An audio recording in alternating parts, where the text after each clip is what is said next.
Brayton likes to challenge kids at school to knock a pencil off his shoulder so he can start trouble with them. Since he does this a lot, he loves to collect pencils of all types. His brother Ethan enjoys teasing him and came up with the ultimate prank. Hey, Brayton, do you have a pencil I can borrow? I got all types of pencils. What kind of pencil do you need? I need a left-handed pencil. What? I never heard of a left-handed pencil. There's no such thing. Yes, it is, Brayton. I guess your pencil collection isn't that great. But don't worry, I'll find somebody else who has it. Brayton searched the entire house for a left-handed pencil, creating a mess in every room. Brayton, what do you do to my garage? I'm looking for a left-handed pencil. What? A pencil is a pencil. You just put it in your left hand. Oh, you're grounded for messing up my garage and for being so stupid. Brayton, you're stupid, and there's nothing you can do about it, little boy. Brayton had a special Buzz Lightyear toy that he thought would be worth millions of dollars one day. One Saturday, he and Ethan were home alone, and there wasn't any food in the house. Ethan wanted to order some Chinese food, but didn't have any money. He thought about selling something to get cash, but he didn't own anything valuable. So while Brayton was taking a nap, Ethan snuck into his room, grabbed the Buzz Lightyear toy, and sold it. When Brayton finally woke up, he got a notification on his phone saying that his Buzz Lightyear toy would be worth $5 million in 2 weeks. Woohoo! What are you so happy about, Brayton? Because I'm about to be rich. How? I just found out my Buzz Lightyear toy is about to be worth $5 million. Brayton rushed into his room to get it, but obviously he couldn't find it. Ethan, have you seen my Buzz Lightyear? Yeah. I sold it for $20 so I could buy this Chinese food, and there's nothing you can do about it, little boy. No! Hey, Brayton, what did you buy Dad for his birthday? I ain't telling you nothing. You remember that time I told you what I bought, and then you went out and bought the same gift? Oh, yeah, that was funny. No, it wasn't funny. Dad thought I copied off of you. But that's not happening this time, because I ain't telling you nothing. Yeah, that's what he thinks. A few minutes later, Brayton got a phone call. Hello? Hey, is this Brayton? Maybe. Who's asking? It's Maya Brayton. Maya, from math class? Yes, it's me, Maya from math class. Holy shucks, I had a crush on you my whole life. Yes, I know, Brayton. I just called because I need to ask you a question. You can ask me whatever you want, girl. Anything, I'll give it to you, I promise. Perfect. I just wanted to know what you bought your dad for his birthday. I bought him a drone. Why? And how you know tomorrow's his birthday? Hello? Maya? It's my birthday. Show me those gifts. Dad, I want to say you mine first. That's fine. It's good to save the best for last. Oh, snap! You got me that drone I wanted. What? Thank you, thank you. I'm playing with this right now. But Dad! I guess I won again, Brayton. And there's nothing you can do about it. Little boy. Brayton had a mystery box with a lock on it that he never opened in front of anyone. Whenever he needed to get into it, he would search the whole house to make sure no one was watching. But one day when Brayton was leaving for a wrestling tournament, Ethan got a clever idea. He grabbed Brayton's mystery box and decided to try to open it. The problem was, it was a lot harder to unlock than he had expected. He tried all of his dad's tools, but nothing worked. I don't get it. How can a toy be this tough? Then Ethan had another idea. He used AI to create a fake picture of the box being opened and sent it to Brayton. Ethan, did you open up my secret box? Yep, and I took what was inside, too. Brayton quickly opened his mystery box in front of Ethan. Wait a minute, it's still in here. I tried to get it open, but I couldn't. What? But thanks to you, now I know what's inside, and there's nothing you can do about it, little boy.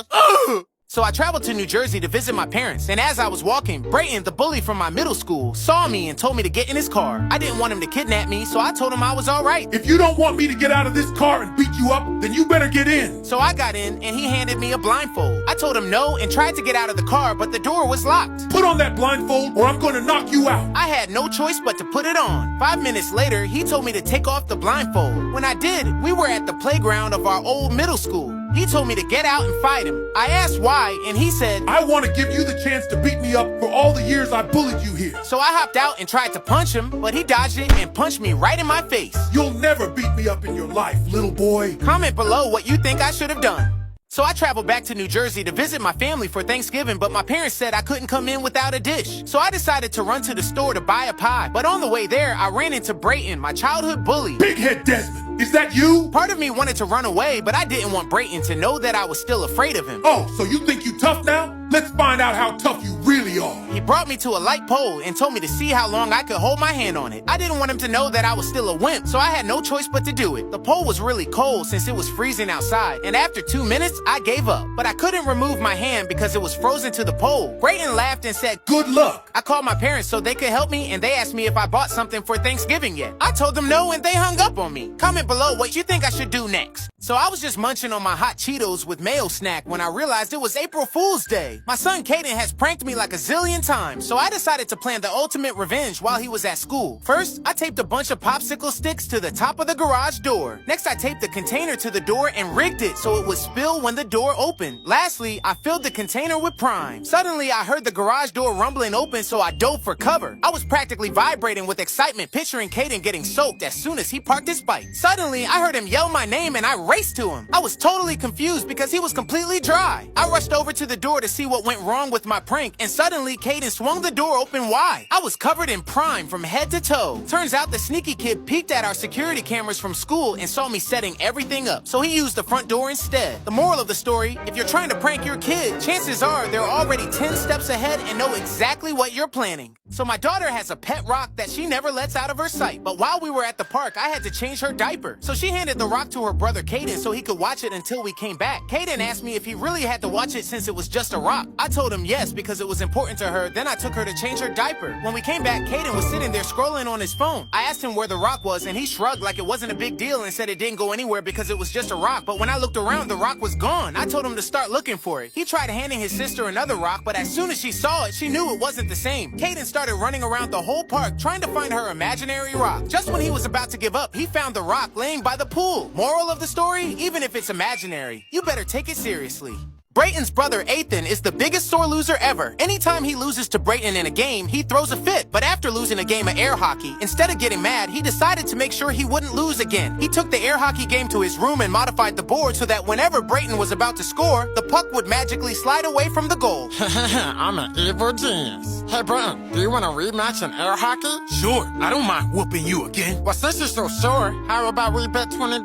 Oh yeah, you're on. They started playing, and Brayton was completely confused when he couldn't score a single point. This doesn't make any sense. I'm way better than you at this game. Well, I guess there's a new air hockey king in the house. Ethan scored the last shot, and although Brayton was fuming, he grudgingly handed over the $20. Guess what, Brayton? What? I modified the air hockey board so I could win, and there's nothing you can do about it, little boy.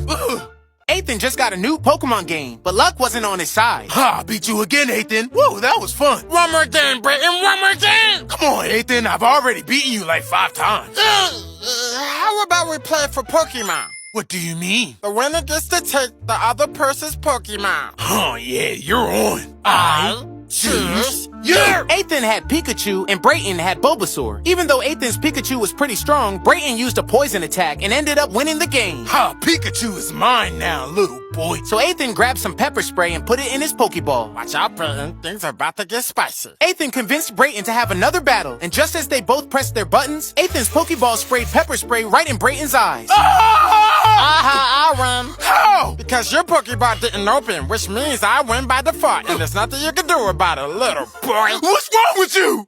Brayton had this awesome Iron Man hand that he loved so much he barely ever took it off. He wore it to sleep while getting ready in the morning, and even to school. Which hand should I punch you with? The weak one? Perfect. This one is my weak hand. The only time he took off the Iron Man hand was when he went to the bathroom. Ethan always wanted that hand, so he came up with a sneaky plan. He took out the batteries and put them in the wrong way so the hand wouldn't work. When Brayton went to put it back on, he noticed something was off. He tried all sorts of things to fix it, but never thought to check the batteries. Eventually, he got frustrated and decided to throw it away. Brayton, why did you throw your beloved hand away? Because it doesn't work anymore. Well, if I fix it, can I have it? I don't care, but good luck because I already tried to fix it. Ethan took out the batteries and put them back in the right way.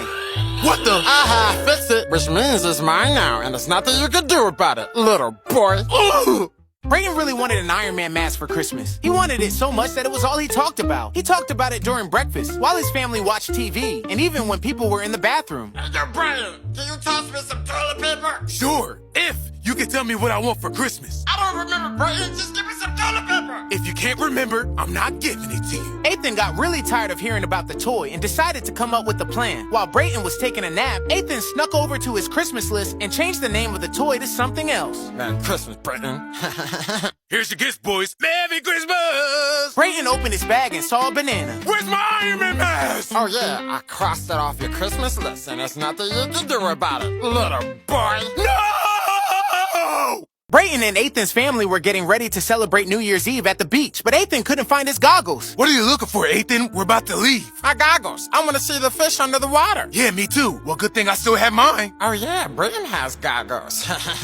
While Brayton was in the bathroom, Ethan slipped his goggles into his pocket. Yo, Ethan, have you seen my goggles? I just had them. I'm still looking for mine. Brayton looked everywhere in the house for his goggles, but when he still couldn't find them, he figured he would just run to the store and buy a new pair. When he got back home, the family truck was missing, so he gave Ethan a call. Well, hello, Brayton. Ethan, where y'all at? Wait a minute. Are those my goggles? Yep, I've seen so many fishes already. What? Y'all really left me? Yep, and there's nothing you can do about it, little boy. Happy New Year.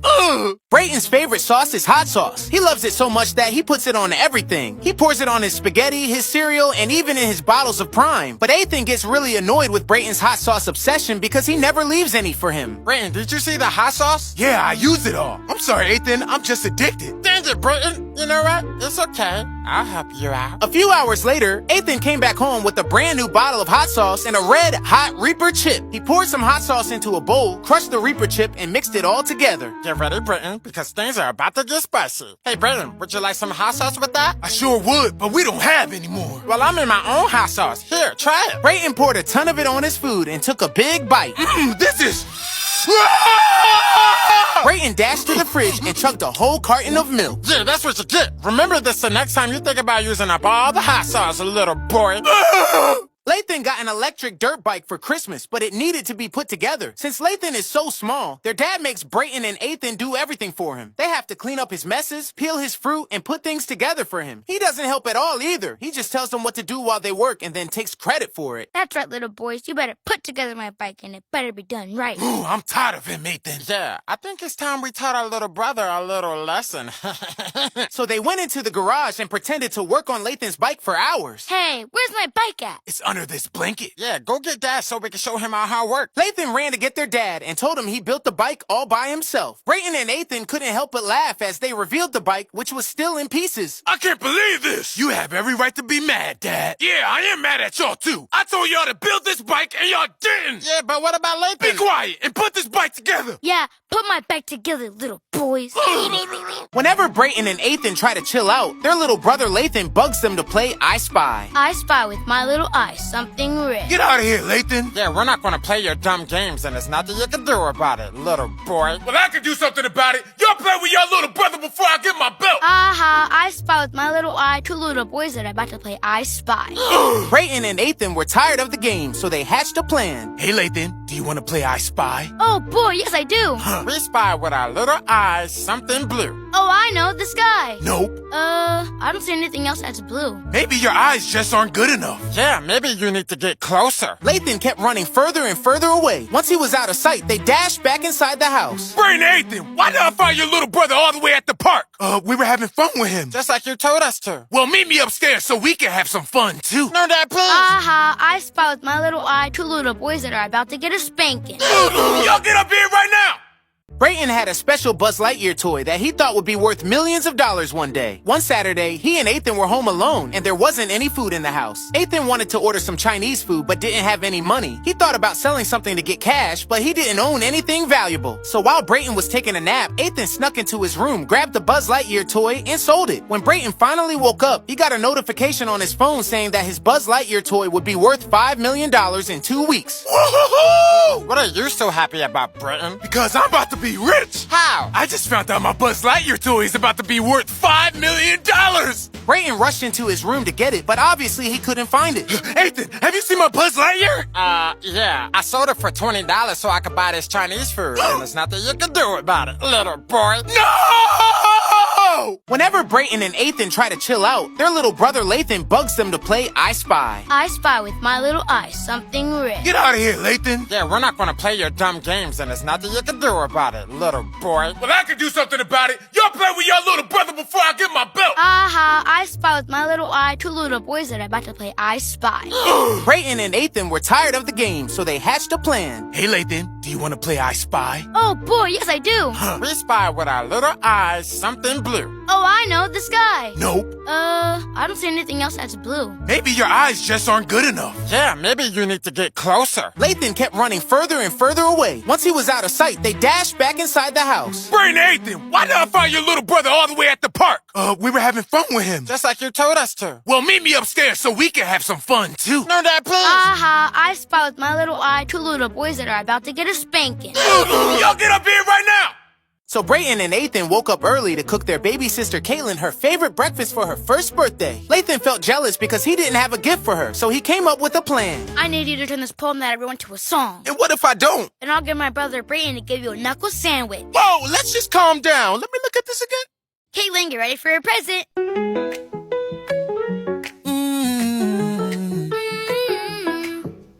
Caitlin, it's your birthday. God bless you this day. You gave me the gift of a little sister, and I'm proud of you today. Caitlin, it's your birthday. Happy birthday, Caitlin. Caitlin, it's your birthday. Happy birthday, Caitlin. Caitlin loved her gift, and Lathan became her favorite brother. What you still doing here, egghead? Get out of my house! Oh! Brayton just won a Rubik's Cube contest and got a cool prize. Let me guess. Your prize was another boring Rubik's Cube. I wish. They only gave me $1,000 and a free trip to Hawaii. Hawaii? Yup, and I can take anyone I want. And guess what? What? I'm not taking you, and there's nothing you can do about it, little boy. Ethan felt jealous of Brayton's Rubik's Cube skills, so he decided to learn how to solve one himself. Anything Brayton can do, I can do better. But he quickly found out that it was way harder than it looked. Frustrated, he took off the stickers and put the colors back in order. Oh, this gives me an idea. Hey, Brayton, let's make a bet. I'm listening. If I solve that Rubik's Cube in 10 seconds while spinning around, you gotta take me to Hawaii. Okay, and if you can't, you have to admit that I'm bigger and stronger than you. Deal. I'm done. What? How you do that so fast? I'll tell you my secrets in Hawaii, little boy.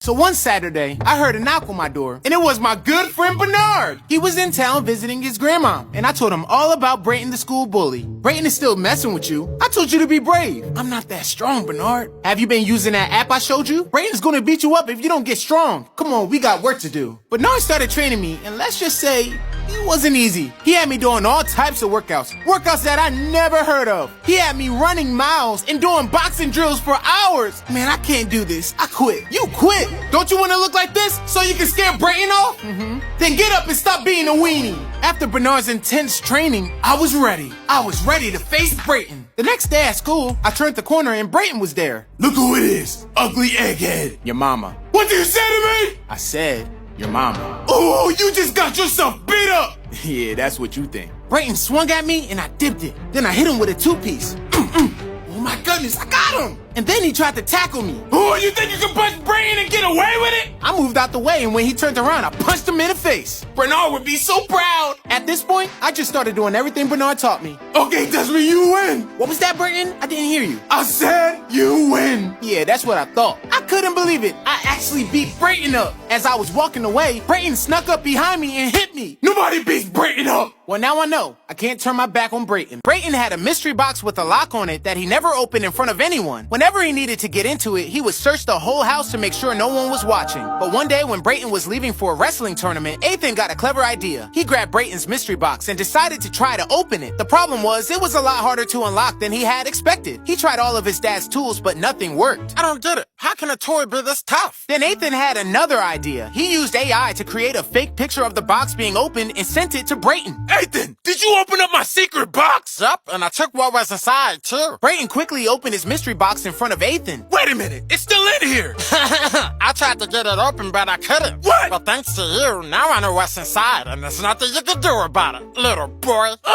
Brayton asked Ethan to help him build a rocket launcher, but he really didn't know what he was doing. Okay, hold this nail steady while I hammer it in. Are you sure you know what you're doing, Brayton? Of course I do. I'm Brayton the Builder. Brayton lifted his hammer high and swung it down as hard as he could.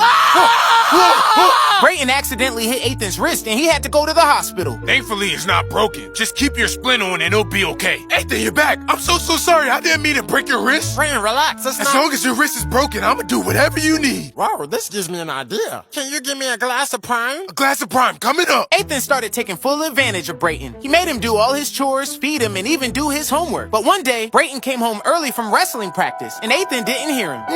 Brayton, it's not what it looks like. It looks to me like your wrist isn't broken anymore. Well, guess what? It was never broken, and there's nothing you can do about it, little boy. Oh! So Brayton the bully took my Ninja Turtle toy from me at school and wouldn't give it back. I offered him money, I offered him my lunch, and I even tried to give him the new version of the same toy. Here, Brayton, this one is newer. No, I like this one better. Since nothing worked, I decided to go to the only person who could help me, Brayton's brother, Ethan. Don't worry, Desmond. I'll help you get your Ninja Turtle toy back. While Brayton was taking a nap, Ethan put the toy on top of him and used the remote control to make the Ninja Turtle start beating him up. What the heck? What's wrong with this toy? I belong to Desmond. Give me back to him. Ah, this thing is haunted. The next day, Brayton gave me back my toy and I let Ethan borrow it for one more prank. Brayton, look what I have. What is that thing doing here? He wanted to beat you up one more time, and there's nothing you can do about it, little boy. No! Brayton was munching on his Twizzlers and cereal in the bathroom when he stumbled upon an escape room challenge. Oh, I'm sorry, Brayton, for interrupting whatever it is you're doing. Ethan, do you want to try this escape room challenge with me? The only room I want to escape is this one. The winners get $1,000. Well, in that case, count me in. When they arrived at the address, a man was waiting by the door. Hi, we're Ethan and Brayton. Hi, I'm Yummy. We're here for the escape room? Oh yeah, my bad. Right in here. You have an hour to escape. Good luck. Can you give us some tips? That will break the rules, but for $5, I'll tell you a little something. Here you go. Hi, yeah, $5. Here's your hint. It's easier than you think. Brayton and Ethan started searching the room, but they couldn't find any clues. Then Ethan remembered what Yummy said. It's easier than you think. So Ethan just unlocked the door and found the exit. Ethan, where did you go? Brayton, I escaped. Well, why didn't you tell me? Because I'm about to grab the $1,000 and keep it to myself, and there's nothing you can do about it, little boy. Ugh! Brayton saved up his allowance to buy the Mr. Beast lab because he loved doing science experiments. Hey, Brayton, do you want to watch the new Sonic movie with me? No thanks, I'm using my Mr. Beast lab to create my own toy. All right, whatever. After watching the Sonic movie, Ethan got an idea. He wanted to make his own Sonic toy too. So he waited for Brayton to pause his experiment to sneak in a few of his own ingredients. This experiment is mine now. Finally, Brayton finished the last steps of his experiment and was excited to see his toy creation. Here we go. 1, 2, 3. To his surprise, it was a Sonic toy. What the heck? I was making a robot panther. What did I do wrong? Wait a minute. Ethan! Yes, Brayton. Did you mess with my experiment? Yep, and it worked, which means I'm a better scientist than you, and there's nothing you can do about it, little boy. Ah! One day, Ethan secretly followed Brayton to his boxing practice and was amazed by what he saw. Wow, Brayton's awesome. Wow, Brayton, you're awesome. If you win the next match, you'll be the state champ. Ethan didn't want Brayton to be the champion, so after practice, he asked his trainer to teach him how to box. Even though Ethan had never boxed before, he picked it up quickly. A week later, when Brayton turned to face his opponent, he was shocked to see Ethan there. Ethan, what are you doing here? I'm here to make sure you don't become a champ. I'm not fighting some beginner like you. Take that, little boy. Even though Brayton had more experience, Ethan was giving him a tough fight. But then Brayton remembered a special move he had learned before. That's it. You ready, Brayton? My turn. Hit the whoa. Let it flow. With that, he knocked Ethan out and became the state champ. That's what you get, little boy. So Brayton had a girlfriend, and surprisingly, she was very nice. But sometimes she was a little too nice. Every time Brayton turned his head around, she would flirt with me. She would blow kisses, wink her eye at me, and put up the heart sign. What is she doing? If Brayton sees her, who knows what he's gonna do? So I would just turn around because I didn't want any problems. Well, Brayton wasn't at school one day, and I seen his girlfriend at recess. And she said, "I like you, Desmond." "I like you too, Brittany." "No, Desmond, I like you. You look like Neo, and I like Neo." Oh, she trying to get me beat up. Brayton would turn me into a pretzel if he heard her talking like that. I think I should go. She grabbed my hand and kissed me. What's going on here? Turns out Brayton was at the doctor's and he was still coming to school. Desmond came up to me and kissed me. She just straight up lied on me. Brayton came up to me and punched me in my eye. So once again, my school was having a talent show. My friend Calissa and I decided to sing a duet. Throughout the day, we tried to rehearse between classes. This no air, got me out here in the water so deep. Oh, Desmond, you sound like the little girl. Anytime we were practicing, Brayton was messing us up. Brayton, here's $20. Just leave us alone. Oh, yeah, give me that. So at the talent show, there was no sign of Brayton. Tell me how I'm supposed to breathe with no air. Can't live, can't breathe without it. It's how I feel whenever you ain't there. Oh, There's no air, no air. Got me out here in the water so deep. Tell me how you're gonna be without me. If you ain't here, I just can't breathe. There's no air, no air. Brayton cut off my mic and sung my parts. The judges thought it was me singing, and we lost the talent show. All because of Brayton and his stupid shenanigans. Ethan just got a new Pokemon game, but luck wasn't on his side. Ha, beat you again, Ethan. Whoa, that was fun. One more game, Brayton, one more game. Come on, Ethan. I've already beaten you like 5 times. How about we play for Pokemon? What do you mean? The winner gets to take the other person's Pokemon. Oh, yeah, you're on. I choose you. Ethan had Pikachu and Brayton had Bulbasaur. Even though Ethan's Pikachu was pretty strong, Brayton used a poison attack and ended up winning the game. Ha, Pikachu is mine now, little boy. So Ethan grabbed some pepper spray and put it in his Pokeball. Watch out, Brayton. Things are about to get spicy. Ethan convinced Brayton to have another battle, and just as they both pressed their buttons, Ethan's Pokeball sprayed pepper spray right in Brayton's eyes. I win. How? Because your Pokeball didn't open, which means I win by default, and there's nothing you can do about it, little boy.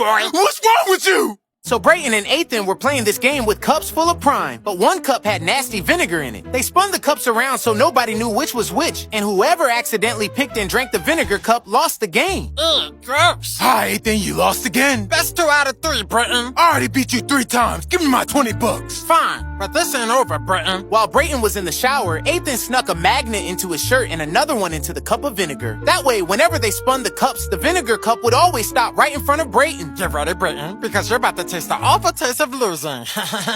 Hey, Brayton, do you want to play another game of Prime Roulette for another $20?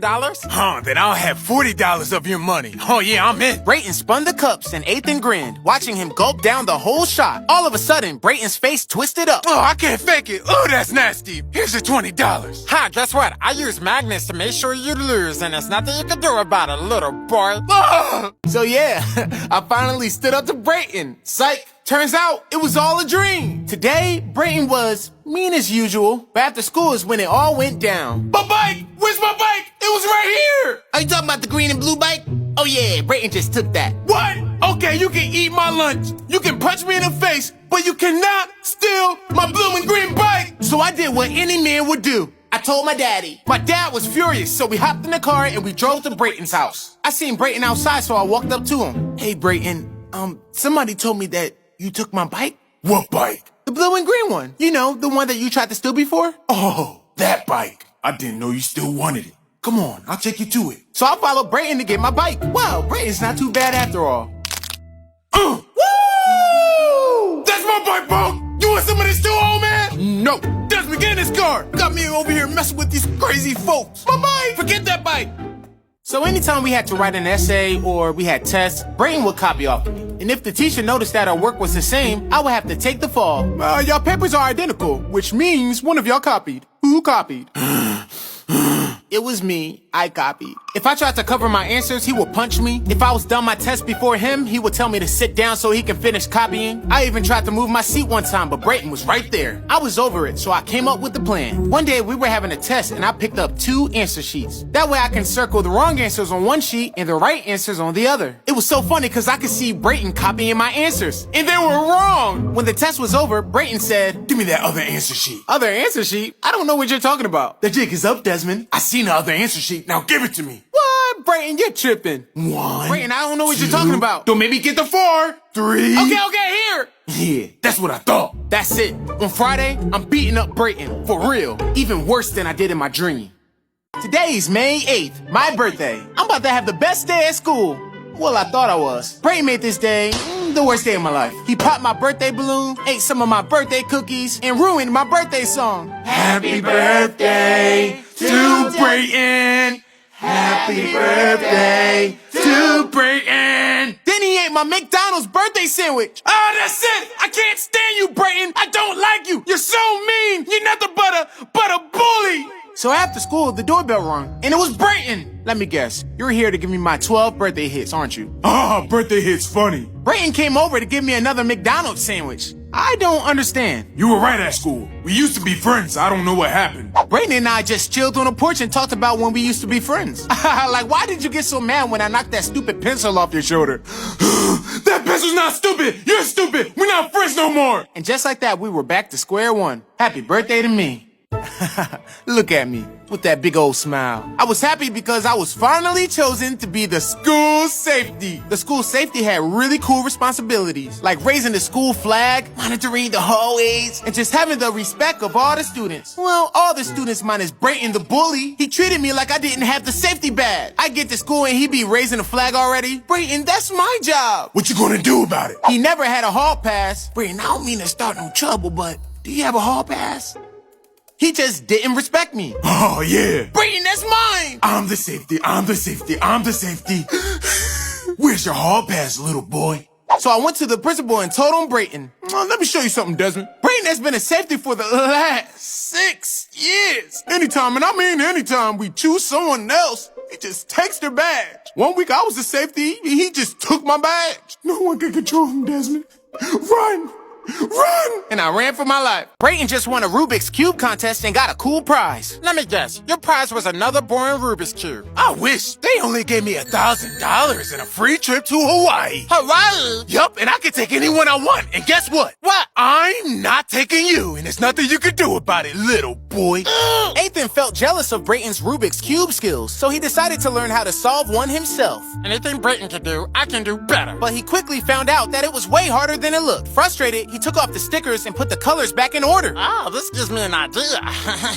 Hey, Brayton, let's make a bet. I'm listening. If I solve that Rubik's Cube in 10 seconds while spinning around, you gotta take me to Hawaii. Okay, and if you can't, you have to admit that I'm bigger and stronger than you. Deal. Woo! I'm done. What? How you do that so fast? I'll tell you my secrets in Hawaii, little boy. Brayton loves riding his bike. He's so skilled at it that he can ride with no hands, munch on snacks, and even wear Apple Vision Pros while zooming around. Brayton, bring me back my damn Apple Vision Pros now! But Ethan was getting pretty annoyed because Brayton always used his gym gloves. Brayton, give me back my gloves! No, they help me really better. Room, room.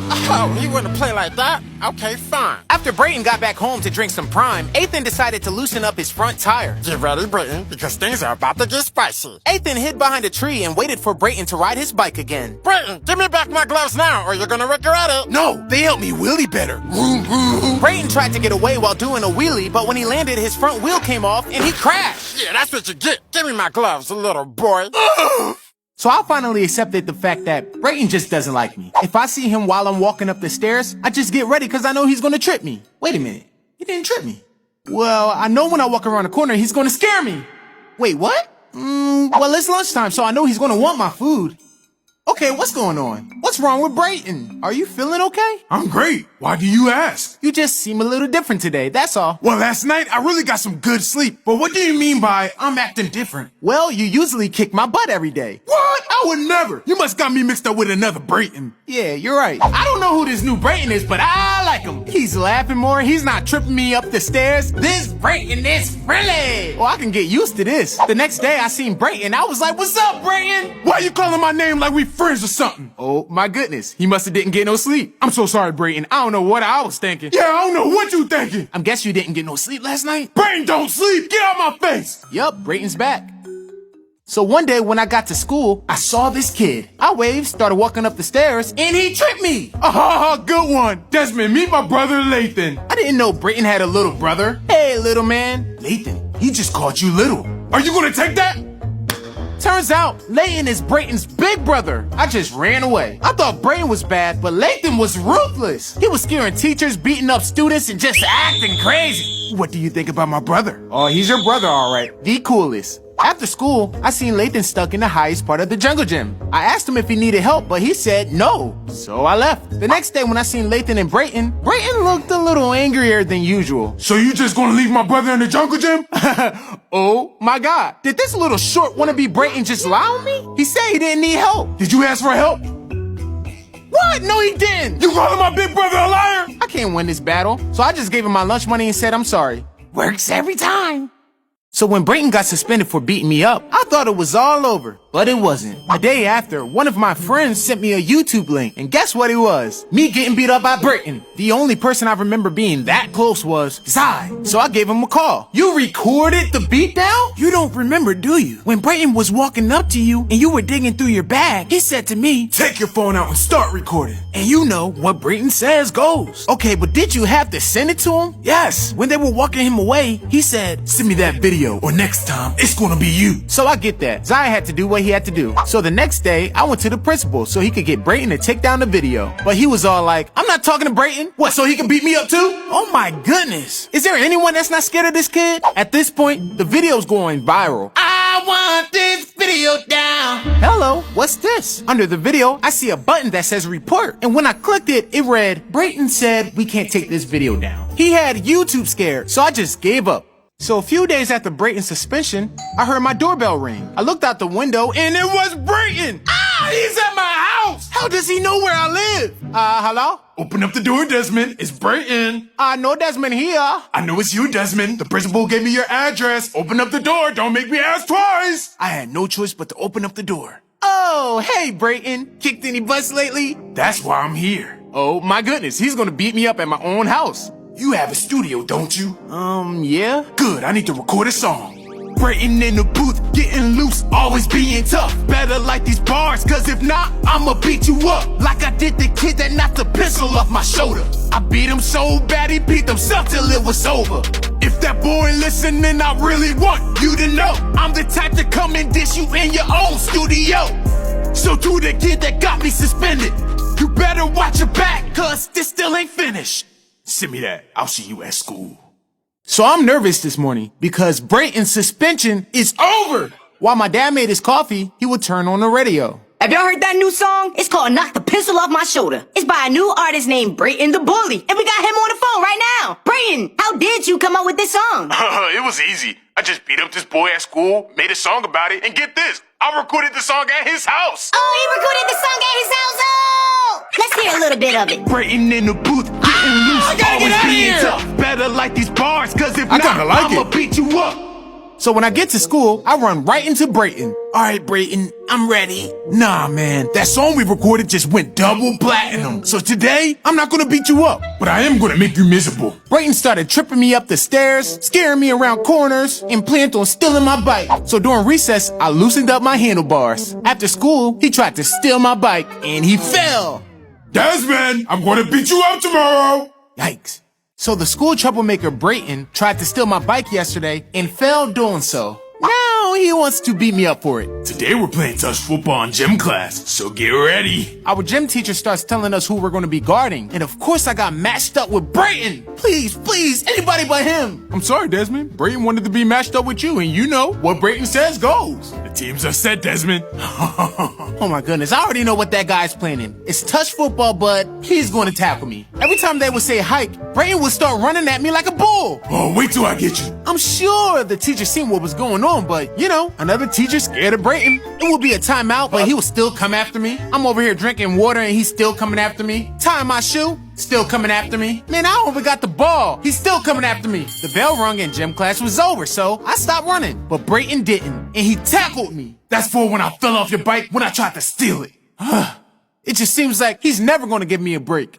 So we all know every school has a bully. At my school, our bully was Brayton Smith. Everyone was scared of him because he was known to enjoy beating people up. Sometimes it seemed like even adults were scared of him too. I was terrified of Brayton, so I just got smart and became his friend. It wasn't always easy being Brayton's friend though. He punched me for no reason. I had to laugh at all of his jokes or he'd give me the look. And he always ate my lunches. But it was worth it. At least I didn't have to worry about him beating me up like other kids did. But one day, Brayton and our classmate Zai started teasing each other. Zai's jokes were so funny, and I chuckled at one of them. I looked at Brayton, and Brayton was giving me the look. He told me to come here, and I did because he's my friend. Then he put a pencil on his shoulder and said, "Knock the pencil off." I thought it was a joke, so I knocked the pencil off. You know what that means? I'ma beat you up after school. My eyes lit up. Notice he didn't say we're gonna fight. He said he's gonna beat me up. Oh, he's confident. When the last bell rung, I was the first person out the school. I hopped on my bike and pedaled like I stole something.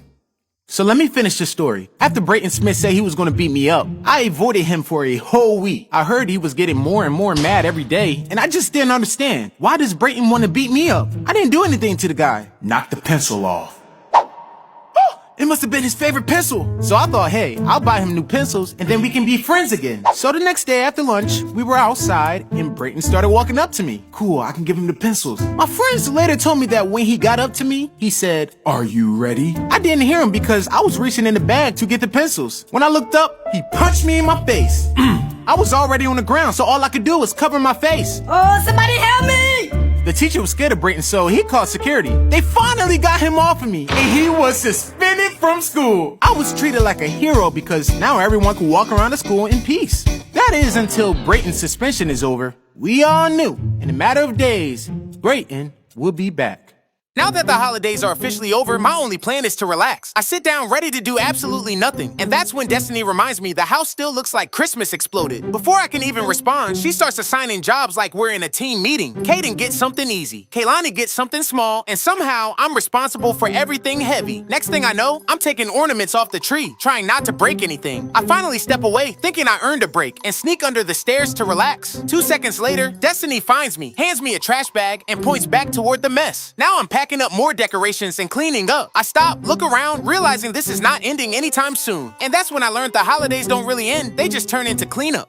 My kids keep the living room covered in toys, so I decide to surprise them with the cool hangout fort under the stairs. We got this little storage space, and in my head, this is finally gonna keep everything in one place. I open it up, and the first thing I notice is the walls look way too plain. So I grab some wrapping paper and tape it up. Then I realize the light is way too bright, and I want it to feel like a vibe. So now I'm running around the house looking for LED lights, and luckily I find some in the garage. I hang them up, and now it's actually starting to come together. I put their toys in a basket and bring those in too. The last thing it needs is pillows for the floor, but I don't have enough, so I take the couch cushions instead. Everything's set and I'm feeling proud. That's when I realize I can't open the door from the inside. So now I've got no choice but to ruin the surprise and yell for help. Kaden opens the door, sees the fort, and immediately starts playing in it. I go to the bathroom to clean myself up, and when I come back out, Kaden has extended the fort right back into the living room. And that's when I learned kids don't want organization, they want expansion. So it's New Year's Eve, and I suddenly realize I only have today to finish all my 2024 goals. Instead of picking one, I decide I'm gonna knock them all out. First thing on the list is spending my Starbucks points because I've been saving them all year. My family and I drive there and order way more food and drinks than we need. I get home and look back at the list, and the next thing says lose weight. So I hop on the treadmill and make it about 30 seconds before I start questioning my life choices. After that, I check the list again and it says learn a new skill. So I grab a guitar and start teaching myself how to play even though I don't know a single chord. That lasts about a minute. Then I look at the list again and remember being a good dad is on there too. So now I'm building a fort with Kaden. Halfway through that, Destiny walks by and I remember being a good husband was also on the list. So I scoop her up and start carrying her around the house. Right after that, Kaylani hands me a tiny cup and suddenly I'm sitting on the floor at a tea party. I finally take a seat, look around exhausted, surrounded by half-finished goals, and realize it's not even nighttime yet. And that's when I learned New Year's goals feel way easier when you still have 12 months. So I'm playing my new electric drums, and after a while, I start realizing I don't even want them anymore. So I decide to take everything apart and box it back up. While I'm doing that, my weekly delivery shows up, and it's a family-sized pack of Twizzlers. I open it thinking I'll just have one and get back to packing. As I'm breaking the drums down, every time I finish a piece, I reach back in the bag and grab another Twizzler. Boxes are getting sealed up, and I'm basically just eating the whole time. I finally sit down to pack the last box, and that's when my stomach starts feeling a little weird. I pause for a second like maybe I should chill, but then I grab another Twizzler like nothing's wrong. The boxes go into the trunk, and by now my stomach is really hurting. The whole ride to Guitar Center, I'm chewing and trying to convince myself I'm fine. But as soon as I pull into the parking lot, my stomach officially gives up. The window comes down, I lean out, and all those Twizzlers come right back up. And that's when I learned family size does not mean one person. So I finally get a moment to myself and decide to relax in the hot tub. I sit down ready to enjoy it and go to turn the bubbles on from my phone like I always do. Nothing happens. I try again thinking the app just didn't register. Still nothing. Now I'm annoyed. I get out of the hot tub and walk over to the blower and smack the top of it like that's gonna wake it up. Nothing. So I lean down and try blowing air into it, hoping that somehow jumpstarts it. Still nothing. So now I'm running into the garage, checking the breakers, flipping switches on and off like I know what I'm doing. No luck. At this point, I ask ChatGPT what could be wrong, and it tells me I probably blew a fuse. So now I've got no choice but to drive to Home Depot for a part I'm not even sure I need. I get back, and right before I start installing it, I notice the manual switch on the blower is set to off. I flip it on, and the bubbles start instantly. And that's when I learned sometimes the thing stopping you from relaxing is literally one switch. So for Christmas, we got Caden a trampoline, and he immediately wanted me to jump with him. I'm thinking it's no big deal because when I was a kid, I used to live on trampolines. I start jumping a little, and everything feels fine at first. Then Caden starts jumping higher and higher, and I'm trying to keep up. Next thing I know, he does a backflip like it's nothing. I laugh it off, but inside I'm like, okay, now I have to do one too. I tell myself I still got it. I bounce a few times, trying to hype myself up, and then I go for it. I don't flip, I don't rotate, I just land wrong. My ankle twists, and my whole body immediately regrets the decision. I try to play it off like nothing happened, but now I'm limping on a trampoline, which is not helping. Caden's laughing, asking if I'm okay while I'm trying to figure out how to get off without falling again. I finally step off, and the second my feet hit the ground, my body reminds me this was a bad idea. Caden asks why I stopped jumping, and I tell him I'm just supervising now. And that's when I learned staying young has an expiration date.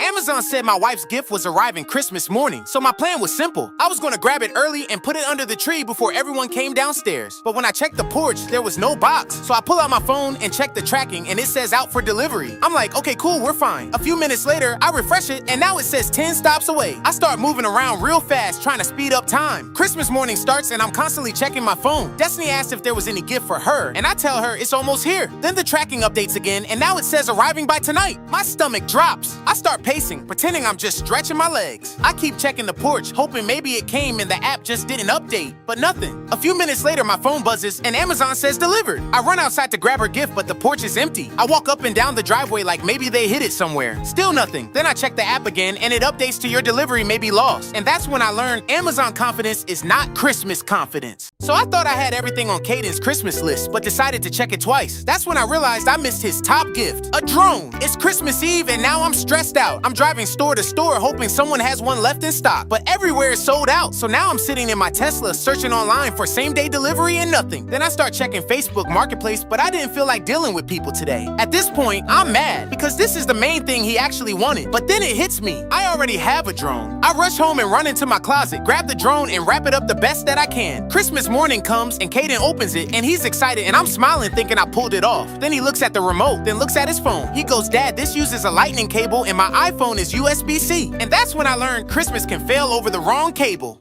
So I'm in the living room trying to throw away this huge box. My new electric drum set came in. I grab it confidently and the box does not move at all. I'm like, okay, that was weird. I open the box thinking maybe I missed something heavy inside, but it's just a bunch of smaller boxes. So now I'm thinking maybe it's just me. So I go to the garage and lift a couple dumbbells real quick to prove a point. Feeling strong, I go back to the box and still can't move it. Now I'm confused. So I call Destiny to help me and even both of us together can't lift it. At this point, I'm annoyed. I grab a dolly thinking I'll just roll it out, but I can't even get the dolly under the box. So now I grab some scissors to cut the box apart, but the cardboard is ridiculously strong. I just didn't understand how I was able to bring it in with the drums, but now it's heavier without them. That's when it hits me. I grab my saw and announce I'm cutting the box in half, and suddenly my son Caden pops out laughing. And that's when I learned kids turn empty boxes into furniture. I bought electric drums so I could play while the baby was asleep. That was the whole reason. I plug everything in thinking I'm being responsible. I sit down and tap a pad lightly. Nothing happens, so I tap it again, still nothing. Now I'm thinking, okay, maybe I need to turn something on, so I press a button. Suddenly, a demo drum beat starts blasting through the speakers. I panic because Kaylani is sleeping. I start hitting buttons trying to turn it off, but it's just changing beats. I start turning knobs, but that doesn't stop it either. So now I'm yanking cables out the back one by one, and every time I pull one, the drums just keep going like they're offended. I'm pressing buttons so fast, I don't even know what I'm pressing anymore. I unplug it from the wall, and it's still playing. Now I'm really panicking. I finally grab some headphones and plug them in just to stop the noise. The room goes quiet. I look up relieved, and Destiny is standing there holding Kaylani, giving me that death stare. And that's when I learned electric drums are only quiet if nobody presses the wrong button. So I wake up with the great idea this morning to grab donuts for my family, thinking this is going to be an easy win. I get in the car and realize I forgot my wallet, so I have to go back inside already annoyed. I finally pull off and hit traffic immediately, like everyone in the city woke up craving donuts too. I reroute thinking I'm being smart and end up stuck behind the slowest car I've ever seen. The light turns green and we barely move. I finally pull into the Dunkin' parking lot and the drive-through line is wrapped all the way around the building. I think about going to another Dunkin' but convince myself that would just make it worse. So I park, and as I'm getting out of the car, I notice a sign on the door that says cash only. At this point, I'm too deep to quit, so I drive to the bank, get cash, and tell myself, okay, I saved it. I get back to Dunkin' standing in line, feeling confident, and that's when they tell me they're out of all the donuts everyone actually wants. I walk back to the car holding a box full of jelly donuts, already knowing nobody asked for these. And that's when I learned doing something nice in the morning will test your patience before it rewards you.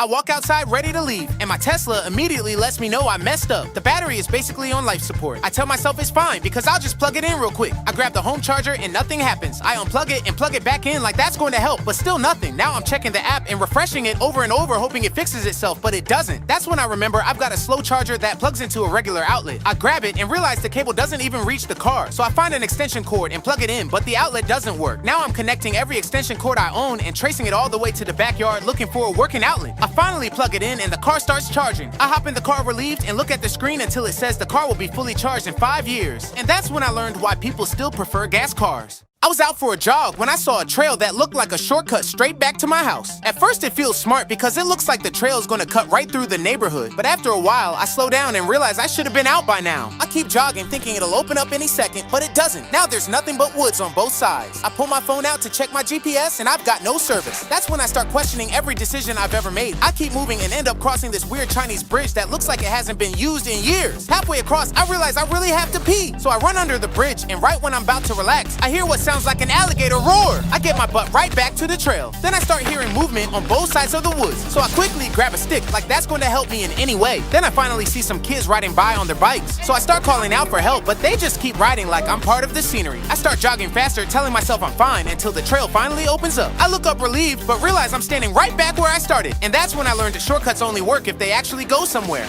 I was walking through the park when I started hearing footsteps matching mine perfectly. Every step I took, they took one too. I stopped walking and the footsteps stopped instantly. I tell myself it's probably nothing, but I keep going anyway. As soon as I walk again, the footsteps come back. Now I'm walking slower, trying to stay calm, and they slow down with me. I speed up a little and they speed up too. At this point, I'm pretending to stretch just so I can look behind me without looking obvious. I don't see anyone there. I start walking again and the sound comes right back like it never left. Now my brain is fully panicking and I'm replaying every scary movie scene I've ever seen. I slow down again and everything goes quiet. I look around and still don't see anyone. Then I look down and notice gravel stuck in the bottom of my shoe, scraping every time I step. I take one step and hear it. I drag my foot and hear it again. I shake my shoe and the sound stops completely. And that's when I learned fear will convince you of anything when you're alone long enough. I was jogging through the park when my music suddenly stopped. I slow down and tap my ear, thinking my headphones died, but nothing happens. That's when I reach into my pocket to check my phone, and my pocket is empty. Now my heart is racing because I know I had it when I started. I stop jogging and start walking back the way I came, staring at the ground like I dropped a winning lottery ticket. I keep replaying the run in my head, trying to remember when it could have fallen out. I check my other pocket even though I already know it's not there. I try dinging my phone from my Apple Watch, but it says the device is too far away, which somehow makes it worse. Now I'm speed walking, checking benches, bushes, trash cans, and even under picnic tables. I'm sweating and pacing, pretending I'm still exercising so nobody thinks I'm panicking. After a few minutes, I hear faint music playing somewhere behind me. I stop and listen and turn around slowly. I walk back toward the sound and see my phone sitting on a bench right where I stopped earlier to stretch. And that's when I learned panic turns your brain off way faster than your phone battery. The other day, I'm in the store grabbing a few things, and I leave my cart at the end of the aisle because I'm just going to grab one item. I walk a few steps away and find what I need, so I turn back around and my cart is gone. I stand there confused, thinking I'm tripping. So I walk to the end of the aisle and look left and right, and it's not there. I start walking down the next aisle, thinking maybe I pushed it farther than I thought. Still nothing. Now I'm retracing my steps, trying to remember what aisle I was just in. I start checking random aisles, hoping I spot my cart from a distance. At this point, I'm walking fast, pretending I know where I'm going so nobody thinks I'm lost. I finally see a cart that looks like mine, and I rush over relieved until I notice it has completely different items inside. Now I'm embarrassed grabbing a cart that isn't mine. I keep searching and eventually find my cart on the other side of the store with one extra item inside. That's when I learned if you leave your cart unattended, it starts a new life without you. The other day, I parked my Tesla in a huge parking lot and told myself I would remember exactly where it was. I walk into the store feeling confident, and I end up taking way longer than planned. When I come back out, I walk straight to the spot I'm sure I parked and my car is not there. So I start walking faster, thinking I'm one row off, but every row looks the same. I pull my phone out to check the Tesla app, and it says the location is unavailable. Now my heart starts racing. I refresh the app again, and it still won't load. I try using Summon, and it just spins like it's thinking about it. At this point, I'm pacing through the lot, holding my phone up like it's going to help. I finally get the app to load, and the map jumps, but it's pointing somewhere that makes no sense. I follow it anyway, and end up on the opposite side of the lot, surrounded by cars that are definitely not mine. Now I'm sweating, trying to stay calm while walking in circles, pretending I'm on a phone call. I refresh the app one more time, and the location updates again. I look up, and my car is sitting exactly where I left it the whole time. And that's when I learned technology is amazing until it decides to humble you in public. When I was a kid, I wasn't supposed to ride my bike past the corner. I'm outside riding up and down the driveway and everything is fine. Then I start getting bored and I roll a little closer to the corner. I stop and look around and nobody is outside, so I keep riding. I make it past the corner and I feel grown. I ride a little farther and a little farther until I hear my neighbor yell my name and say they're calling my dad. I panic and slam the brakes and the chain pops off the bike. I jump off and start trying to fix it, but I don't know what I'm doing. I look up and see my dad's car turning onto the street. I grab the bike and start running with it instead of riding it. I'm sweating, trying to act normal when he pulls into the driveway. He looks at the bike in my hands, then looks at the chain hanging off. By one look at me, he already knew I went past the corner. And that's when I learned freedom feels fun until your bike snitches on you. When I was a kid, I wanted to see if I could walk on water, so I start filling up the bathtub. At first, I'm just standing there watching it rise and thinking this is a great idea. Then I get distracted, and when I look back, the water is right at the edge. So I grab the faucet to turn it off, and the handle snaps off in my hand, and the water keeps running. Water starts spilling onto the floor, so I try pulling the stopper up, but it's stuck. Then I tried scooping water with my hands, but it slipped through my fingers. After that, I panic and try sucking the water up and spitting it into the toilet, but that takes way too long. Now the bathroom floor is completely flooded, and I hear my dad pull into the driveway. So I run to the backyard and shut off the main water valve. And then I go sit on the couch like everything's normal. My dad walks in and a few seconds later, he goes upstairs. Then I hear him yell my name from the bathroom. And that's when I learned you can turn off the water, but you can't turn off the consequences. When I was a kid, my job was to pull the trash bin to the curb. So I grab the handle, flip the lid open, and there are maggots all over the inside. I almost threw up. I start looking around for something to deal with it, and I grab a stick and poke the bin, but that just makes them start moving faster. Now I'm really gagging. I spray it with the hose, but now they're sliding everywhere. I tilt the bin trying to dump them out, and they just fall deeper inside. Then I hear the trash truck coming, so now I'm rushing. Halfway to the curb, the bin tips over, and I see the maggots again. I panic, run back inside, grab whatever I can to cover my hands, and sprint back out. By the time I make it to the street, it's quiet. The trash truck is gone. That's when my dad pulls into the driveway. By one look at me, he can tell I missed the trash truck, and he was not happy about it. And that's when I learned trying to deal with the gross part can make you miss the important part. When I was a kid, I thought I finally had a good day. No mistakes, no noise, no trouble. I'm in my room minding my business when I hear something move in the kitchen. I stop, listen, then I hear Dre's door close. I stay right where I am because this time, it wasn't me. A few minutes later, I walk past the kitchen and notice that my dad's Cinnamon Toast Crunch is open. Somebody about to get in trouble. I already know that was Dre, so I keep walking. Not my problem. Oh, he think he's smart. But then I hear footsteps. Dad. He looks at the cereal, then looks at me. Oh, no. Desmond, why is my Cinnamon Toast Crunch open? I don't even hesitate. That wasn't me. That was Dre. You little snitch. Dad squints, steps closer, reaches into my hoodie pocket, and pulls out a little baggie of cereal. Now, wait a second. Oh, my goodness. I forgot I was wearing yesterday's hoodie. Dad holds the cereal up like evidence. You're cooked. So you mean to tell me Dre went into my stash, but you kept the snacks? I already know how this ends. Spanking. And that's when I learned even when you stay out of trouble, evidence doesn't. Growing up, my brother Dre had one mission: get me in trouble. If something broke, Desmond did it. If something spilled, Desmond did it. So one day, I tell myself, today, I'm gonna be good. We'll see. I'm sitting on the couch, minding my business, when Dre walks in with that grin. I'm about to ruin your life. He grabs the remote and turns the volume all the way up. Hey, I'm trying to get work done. Who turned that TV up? Desmond does. No, I didn't. I'm trying to be a good boy. Did he just say a good boy? You ain't good. I ain't good. You ain't nothing. I ain't nothing. Keep the volume down. Okay. That was the last straw for me. I was gonna be good one way or another. We'll see. A few minutes later, I'm in the backyard staying quiet, and I see my dad peeking out the window. It's my chance to show him how good I am. I call Dre over. Whoa, I'm hot. And he does exactly what I thought he would do.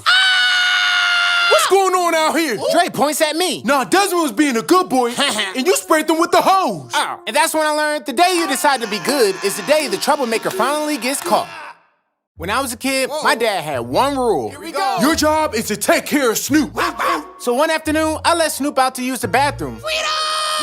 And before I go back in, I notice there's a big rock sitting in front of the gate. So I move it without thinking and go back to what I'm doing. That was a bad idea, mister. A few minutes later, I check the sliding door and Snoop's not there. Where'd he go? I look around the yard, no Snoop. I look around the bushes, no Snoop. I look under the chairs, no Snoop. No Snoop. Then I see it, See what? a gap in the gate, the same spot where the rock was. Oh, my goodness. He escaped.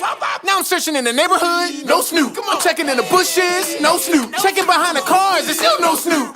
After After a while, I walk back home, out of breath, panic in my chest. And my dad is standing in the driveway holding Snoop. Oh, thank goodness you found him. You know what time it is, right? Here we go. Yes, Dad, I'm ready. Oh, no, I'm not gonna whoop you. What? Snoop is gonna do it. And that's when I found out about Snoop's new trick.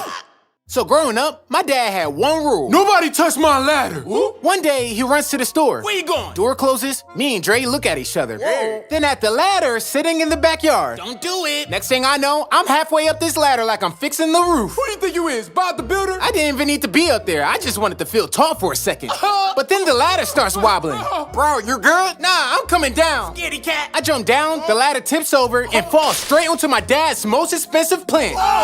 The plant wasn't looking too good, and if Dad saw it, You know what? Before I finish my project, wait for it. I'm gonna water my plant. So I start trying to bring it back to life, but it's too late. He walks into the yard, looks at the plant, then looks at me. Jasmine, do you touch my plant? Oh, he mad. No. Liar. The ladder did. He just shook his head, took a deep breath, and started unbuckling his belt. He about to get it. So growing up, my dad had one rule. If you use my tools, put them back. Why is he yelling? And I heard him. I just didn't do it. See, I borrowed a screwdriver to fix something, then forget it on the porch, use a wrench for absolutely no reason, then leave it in the grass like evidence. You deserve a whooping. So one day, my dad goes to change a light switch. He reaches for his tool chest like, Let me grab my pliers real quick. he opens the drawer and not one plier was in there. Jasmine, where are my tools? Which ones? That made it worse. Now he's running around the whole house doing a scavenger hunt he didn't sign up for. Found the hammer in my book bag, found the screwdriver in the bathroom, found the tape measure in the fridge. In the fridge. Still don't know how that happened. By the time he found the pliers, he forgot what he was fixing. He just looked at me like, Boy, just stay out of my toolbox. and I did. No, you didn't. Well, for a little while. When I was a kid, I almost blew up the entire house. You did? So one day, I grabbed leftovers, throw them on a plate, slammed the microwave door, and smashed that 30-second button like I'm trying to win a game show. I'm waiting, humming, then I see something shiny on the plate, and it's a fork in the microwave. I reach for the stop button like my life depends on it, but before I can, sparks fly everywhere. I'm ducking and dodging like I'm in an action movie. I yank the door open, You ain't strong. and smoke explodes out like the microwave is mad at me. I don't like metal. What's wrong with you? Fire! I'm waving a towel, slapping the air, trying to push smoke out the window like I'm fighting an invisible enemy. Ain't nobody there. Jasmine, why does it smell like burnt biscuits in here? Dad opens the microwave and the fork is fused into the plate like a science experiment. You about to be in trouble. You microwaved my favorite fork? And that's when I learned if the microwave doesn't take you out, your dad definitely will. Microwave. When I was a kid, You ain't no kid. my dad had one rule before school. You better not forget or lose your house key. Easy, right? So one day I get home, check my pockets, No key. I check my book bag, No key. I check under the mat like a genius, still no key. You know what that means? Your dad's gonna whoop your butt. I panic. Then I get an idea. If I'm locked out, I might as well have me some fun. No, that's right. So I hop on my bike and cruise around the neighborhood like I'm in a music video. Then I hit the basketball court, to get my LeBron on. You can't shoot. And as I was on the way to the arcade, my phone rings, and it's my dad. Get your butt home right now. Oh, he mad. I race back home, and Dad's standing there waiting. Where's your house key? Huh? It's in my book bag. He reaches in his pocket. You mean this key? The one I found in the backyard? That was the day I learned getting locked out is bad, but lying about it, that's how you get double locked into a spanking. So every morning when I was a kid, I'd be eating my cereal, and my brother Al would stack cereal boxes in front of my face like he was building a privacy wall. I try to look around it, he slides the box over, I move to the left, boom, he blocks that too.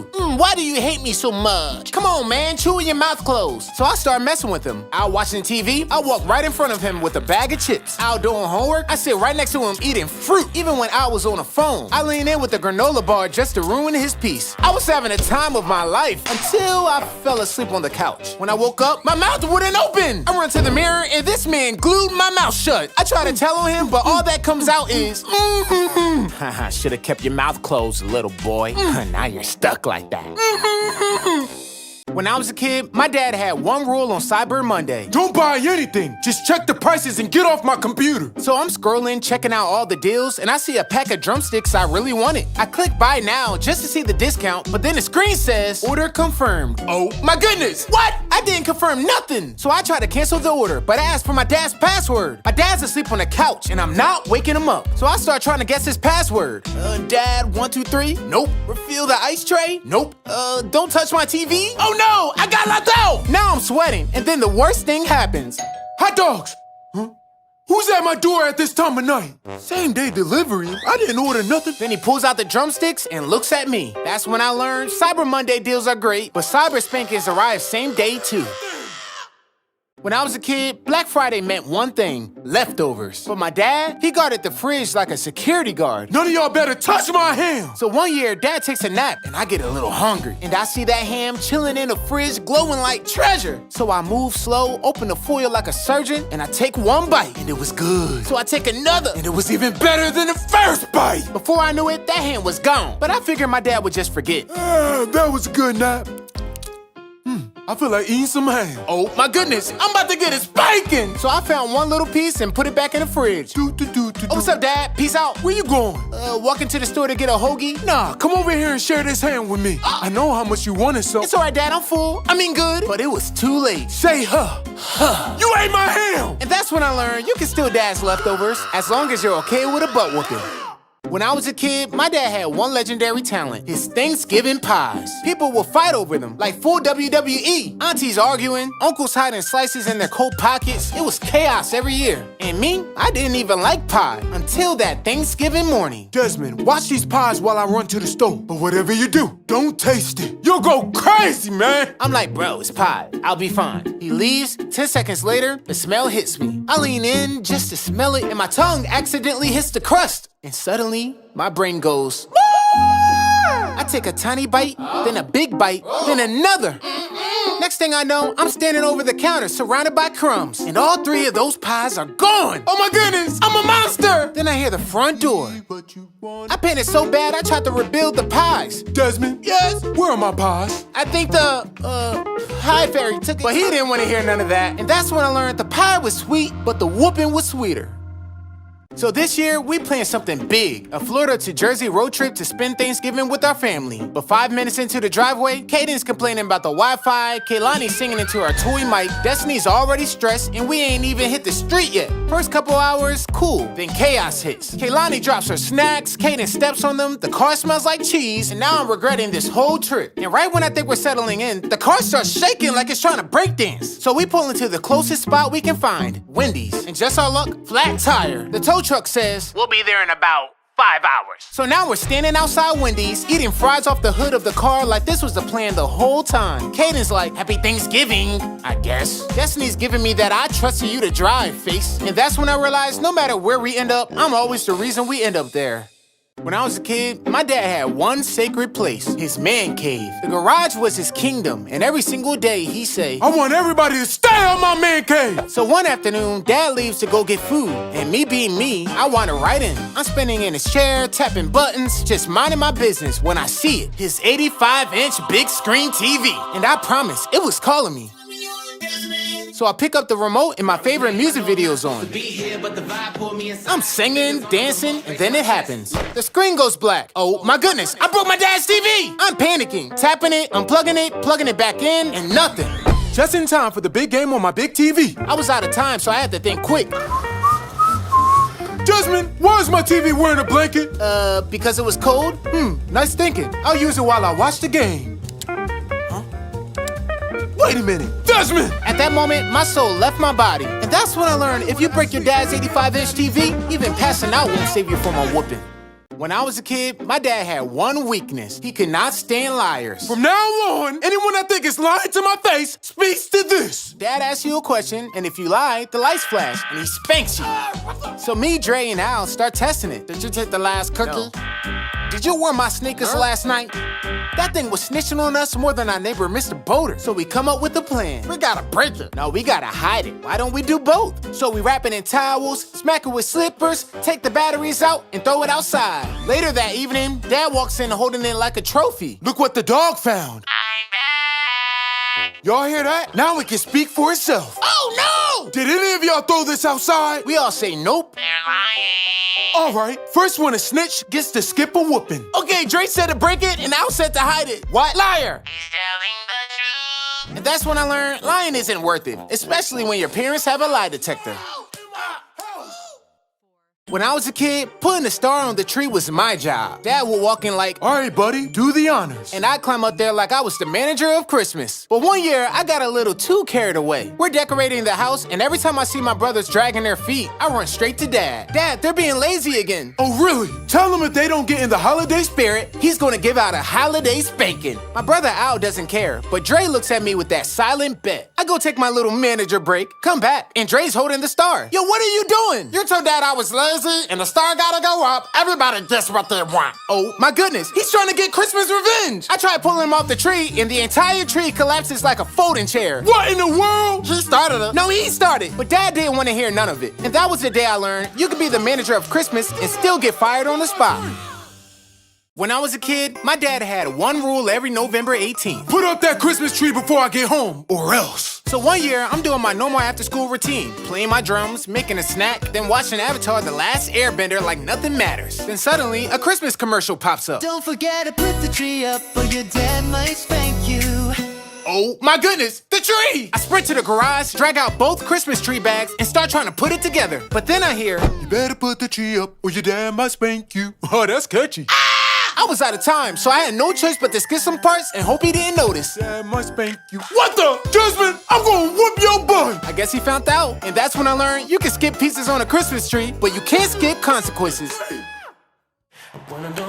So this was our first concert, and the last time I ever let a stranger near my mic. Just wait until you see what happens. Suits, suits, we got on shiny suits. When you see that glare, just know we came to move. Oh, suits, suits, oh, we got the shiny suits. Now catch the shine when we hit the line. All eyes on these shiny suits. The crowd's losing it. I thought we were killing it. And things got weird. Ain't gotta flex, smooth like that. Everybody's watching. Oh, you're just like candy.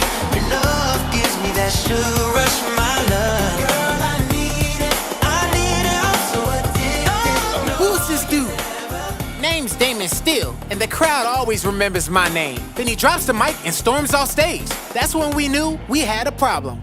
When I was a kid, my dad had one rule. Don't lock yourself out the house. So one day after playing outside, I start drumming on the sliding glass door like it's my personal drum set. Then suddenly, click, I yanked the handle and the door wouldn't open. Oh my goodness, I'm locked out! I checked the side door, locked. The garage, locked. I even tried every window, no luck. I did not want to get another spanking, so I only had one option, the balcony. I climbed the balcony post like I'm auditioning for Ninja Warrior, flipped myself over the railing, and thank God the door was open. 20 minutes later, my dad comes home. Oh, hey dad, you're home early. Yeah, I am, Spider-Man. What? Mr. Boulder said he saw somebody climbing into our house. Mr. Boulder! So you got locked out again, huh? Yes, but it was an accident. And that's when I learned you can climb a balcony like a superhero and still get whooped like a regular kid.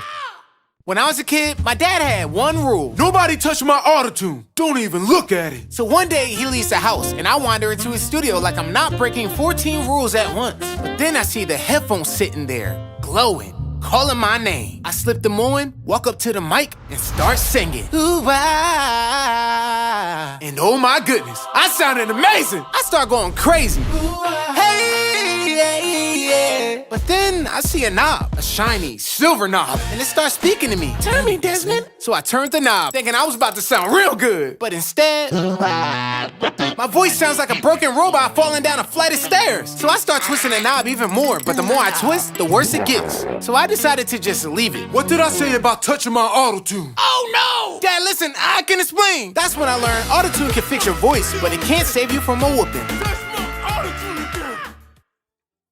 So one morning, my dad calls a band meeting. I finally thought of your band name, the Sunshine Soldiers.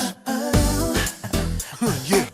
I'm not being no sunshine soldier. Yeah, me neither. You know what? We need a name that describes exactly who we are. We know how to put on a show, but without a name, we won't have the fame. On stage, the people watching will say, they are really good, but who are they? We're brothers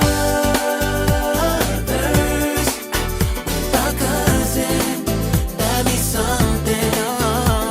We're brothers with our cousin, brothers and cousins. Yeah, that's it. bro cuz.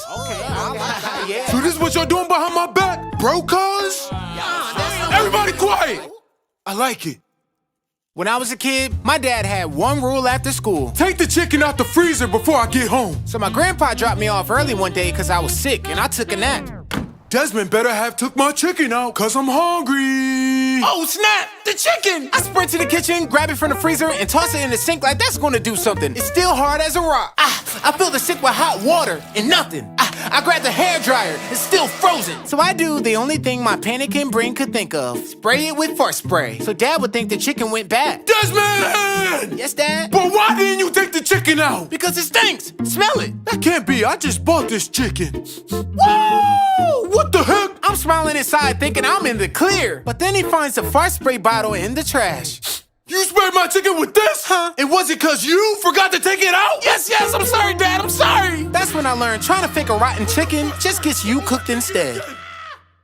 My dad used to say one thing every single day. If you leave the garage open, I'ma whoop your butt. So one afternoon, I'm rushing out thinking I'll be right back. I come home an hour later, the garage is open and everything's gone. Oh my goodness, Dad's gonna get me. So I have no choice but to run away. No plan, no food, just me and my backpack full of regret. 10 minutes in, I'm starving. So I try to eat my emergency snack, but it melted in my pocket. That's when I realized I'm not built for this life. So I go back home, and right when I get to the driveway, there's my dad walking right up to the garage. No! Huh? Dad, I'm sorry for leaving it open and getting everything stolen. I'm sorry for running away, Dad. I'm sorry. He gives me that look, then opens the garage. And everything was there. Ain't nobody steal nothing. I just had the garage cleaned. Oh, but what did you say? You ran away? That's when I learned sometimes the real whooping starts when you come home. So one day I look around the house, Caden's locked in on his video games. Kaylani's drawing with her chalk, and Destiny's on the phone scheduling another appointment. And that's when it hits me. We don't hang out anymore. So I decided today we're having a family party. I grabbed the speakers, set up the bright lights, and transformed the living room into Club Dennis. Then it turns into a full concert. Kaylani's singing with her toy mic, Destiny's belting like she's on stage, and Caden's dancing with his sword like he's in a ninja musical. The house is jumping. I'm thinking, yeah, this is what family time looks like. For once, nobody's on their phone. Maybe I should do this more often. Can you believe that? I blew a fuse. That's when I realized bringing the family together sometimes means blowing a fuse. Literally. So Destiny says, let's take the kids to the zoo. Sounds simple, right? Wrong. Soon as we get there, Kaylani's in her wagon pointing like a tiny tour guide. Flamingo, elephant, daddy snap. She's only one and already running the show. We finally make it to the monkey section and Caden's like, can we feed them? Yeah, just don't get too close. I turn around for 1 second and this boy's hanging over the railing. Caden, get down. The monkeys start clapping like they're encouraging him. And then it happens. A giraffe sneezes right on me. I'm talking full facial moisturization. Destiny's laughing at me. The kids are laughing at me. Man, even the monkeys are laughing at me. And that's when I knew we didn't take the kids to the zoo. The zoo took me. When I was a kid, I was obsessed with building forts. Couch cushions, blankets, chairs, nothing in the house was safe. But one day, I spotted the beam. That long white one high above our living room windows. It had the perfect height, the perfect space. So I got to work. Curtains, check. Pillows, check. Snacks, double check. I even set up walkie-talkies around the house so I could hear whenever Dad was coming. That way, all I had to do was pull back the curtains and boom! The living room looked normal again. I slide inside of my creation feeling like I'm in a top secret base. But then I feel something tickle my arm. I look down, spider! I'm flailing, shaking, doing a full body freak out. What's going on in here? Oh my goodness, I'm caught! Show yourself! Here I am. What did I tell you about building forts in my house? Dad, I was putting on a puppet show for you, but he didn't want to hear it. Stop making these forts in my house! When I was a kid, I used to drum on everything. The couch, the table, the floor, even the dog. But one day, I spotted the window. It had a nice echo, the perfect bounce. I couldn't help myself. I start going crazy, drumming on the window harder and harder. Then suddenly, the window slides down mid-beat and won't stay up. Now I'm panicking because in our house, if you break something, you better fix it before Dad finds out. But lucky for me, he wasn't home, so I had some time. I grab a hanger and prop the window up. But then a gust of wind comes through and slams the window back down. What was that? Oh my goodness, he's home. I knew he was about to come to my room, so I just left the window down. What you in here slamming?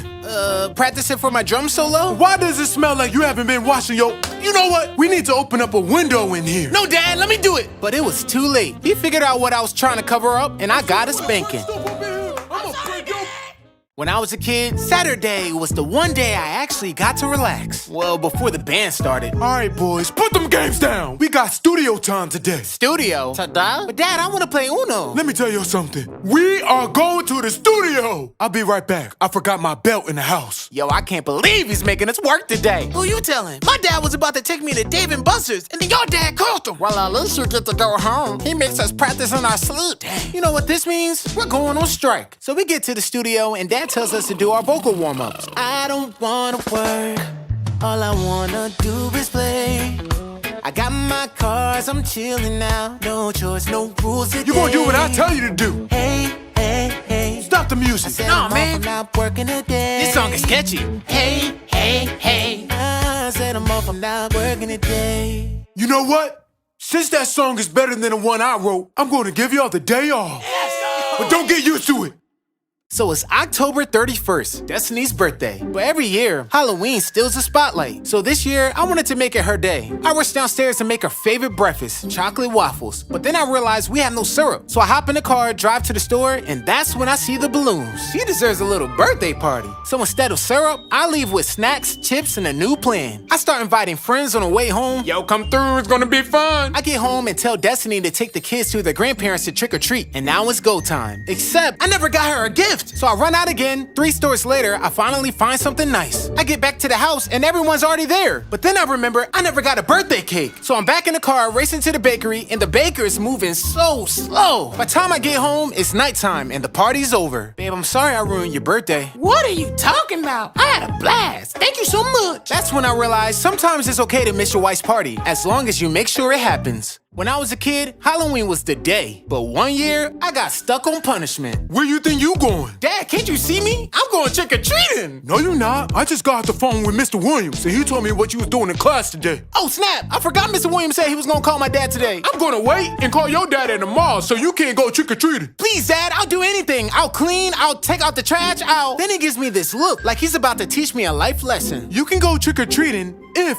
you massage my feet while counting to 100. Massage his feet? So I start counting and massaging this man's foot. And by the time I hit 60, he fell asleep. I thought about skipping some numbers, but I chose not to. All right, Dad, I did it. Can I go now? He opens one eye. Nah, you sped up at the end. Start over. So I do it again, this time counting extra 100. All right, Dad, I'm done. Nah, you didn't say every number. Start over. This time I record myself so I have proof. See, Dad, I did it. Boy, I can tell you edited that video. Start over. That's when I realized I wasn't getting any candy.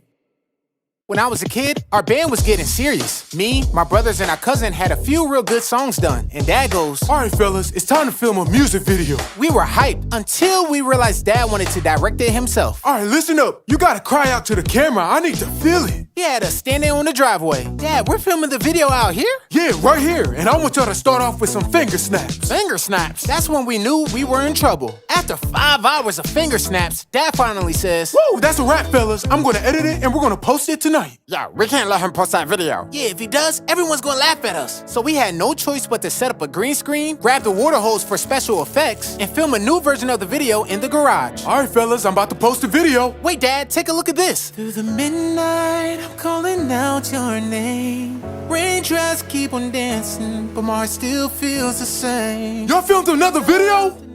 Yeah. Thank goodness. When I was a kid, my dad turned me, my brothers, and our cousin to a boy band. But there was one problem. We couldn't dance. One more time, y'all, and don't mess up.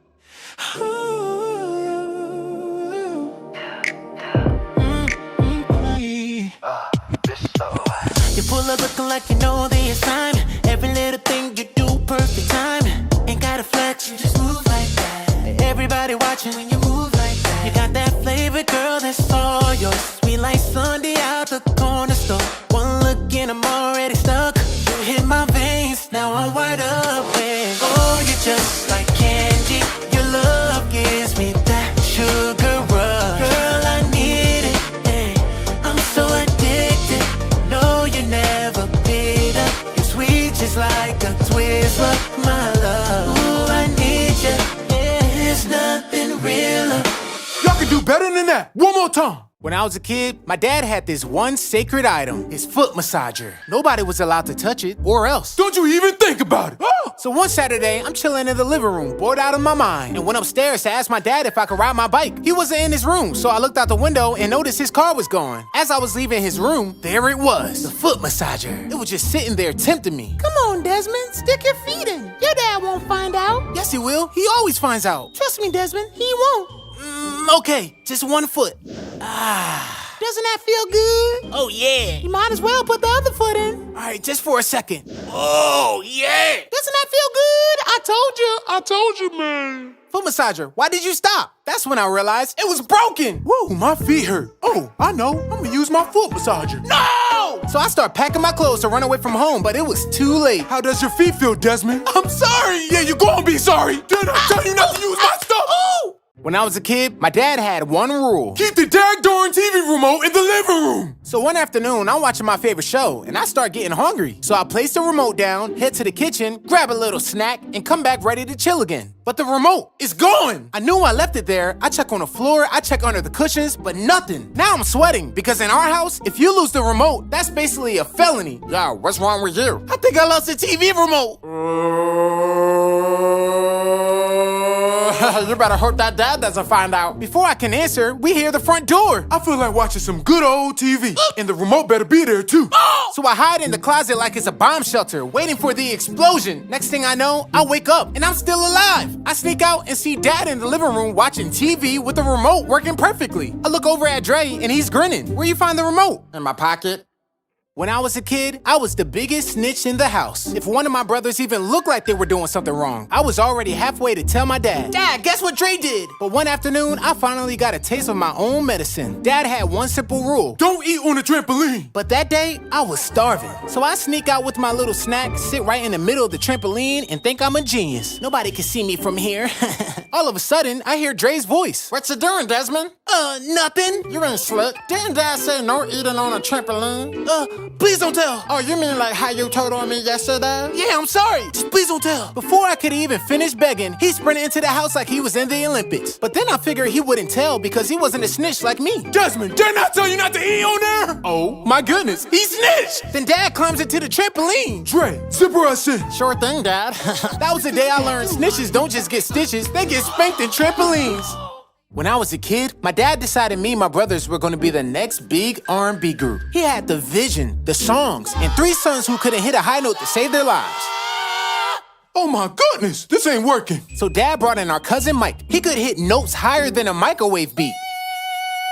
Whoa, okay, choir boy. At first, he was fine. He blended in, smiling all innocent, but then it happened. All right, fellas, let's tighten up these harmonies. Desmond, lead us off. I hit that note with ease. Take the spotlight there.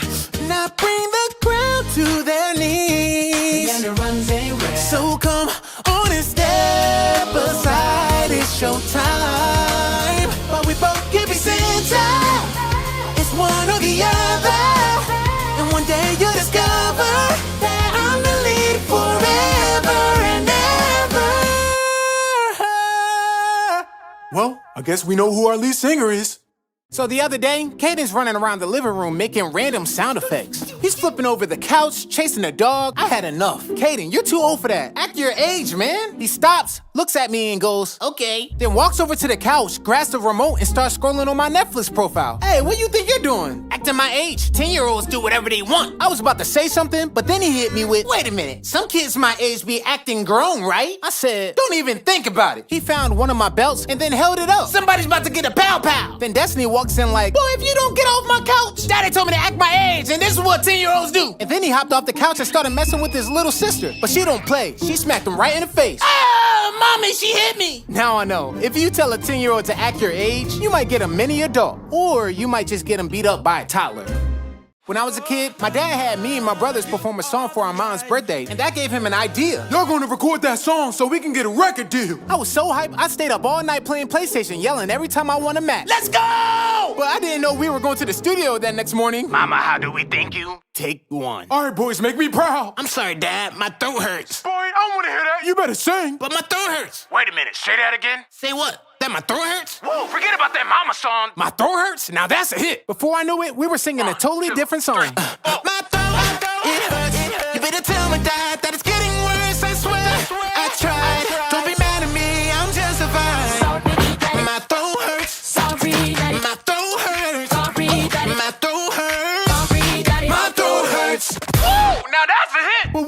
mama song.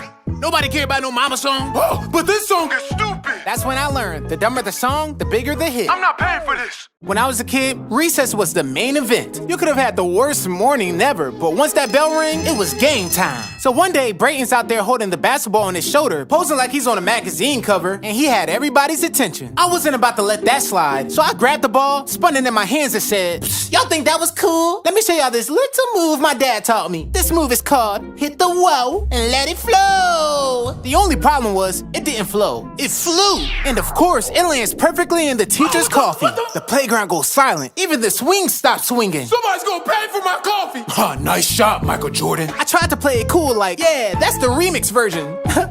You can remix your way to detention. That's when I learned trying to look cool doesn't always end cool. Sometimes it just ends in cleanup duty. When I was a kid, I was just chilling, minding my business, vibing with my toys. Then out of nowhere, my dad walks in. We need to talk. I already knew what that meant. My heart started racing like I was in trouble with the FBI. What you want to talk about, Daddy? Boy, you're too old to be calling me daddy. And look at this room. I mean, look at it. This don't make no sense. I mean, it is my room. I like it this way. Oh, you think this is your room? Let me show you where your room is. Next thing I know, I'm on punishment in the bathroom. You gonna stay in here until you know how to keep my room clean. So now I'm sitting on the bathroom floor, just me and a roll of toilet paper, trying to figure out how I got here. But after 5 minutes of boredom, my imagination kicks in. Oh, I was up in there fighting dragons, beating up pirates, just having the time of my life. What is that boy doing? Hey, you better not be having no fun in here. No, Dad, I was just thinking about how good I'm gonna clean your room. Oh, well, I'm glad you see things my way now. Get out of here, boy. That's when I learned punishment isn't always bad if you got an imagination strong enough to survive it. When I was a kid, one morning my dad said, "Get dressed, we're going to the beach." So I ran upstairs, threw on my swim trunks, grabbed the towel, sunscreen, I even packed my floaty. I came downstairs hyped like, "Let's go!" But then my dad looked at me and said, "Boy, why you dressed like that?" You told me to get dressed. You said we're going to the beach." "Yeah, that's what I said." "All right then, let's go." So we get there and I hop out the car because, I'm so excited to swim. But my dad starts walking away from the beach. "Dad, the beach is this way." "I know, but we ain't going over there. We're going to see the boats." "The boats?" So now I'm fully dressed to swim, watching boats that aren't even moving. Oh, now ain't this relaxing? Yeah, real relaxing, Dad. That's when I learned. When your dad says you're going to the beach, you better ask what for before you bring your towel. Oh, look at that one. When I was a kid, I could never figure out why my dad never complained about us eating all the snacks. There'd be nothing in the pantry, but somehow he was always crunching on something. But one day, I went to ask him for help with homework and noticed crumbs on his shirt. I said, "Dad, what you eating?" And he said, "Don't worry about it." That's when I knew something was up. A few hours later, I heard this faint plastic bag crinkle coming from his closet. So I waited until he left the house, opened the door, and oh my goodness, he had chips, candy, cookies, he even had soda! It was like a mini gas station in there. And he be telling us not to eat junk food. I couldn't resist. I grabbed a handful of cookies, then another, and before I knew it, the stash was gone! Then I heard him in the driveway. You know what I feel like doing right now? Eating some cookies. So I had no choice but to replace the cookies with crackers and hope he didn't notice. Don't mind me. I just gotta go to my room to get something. Okay, I hope it ain't those cookies. Who was in my room? That's when I learned. Stealing snacks is risky, but replacing them with saltines is how you get a spanking. I'm sorry!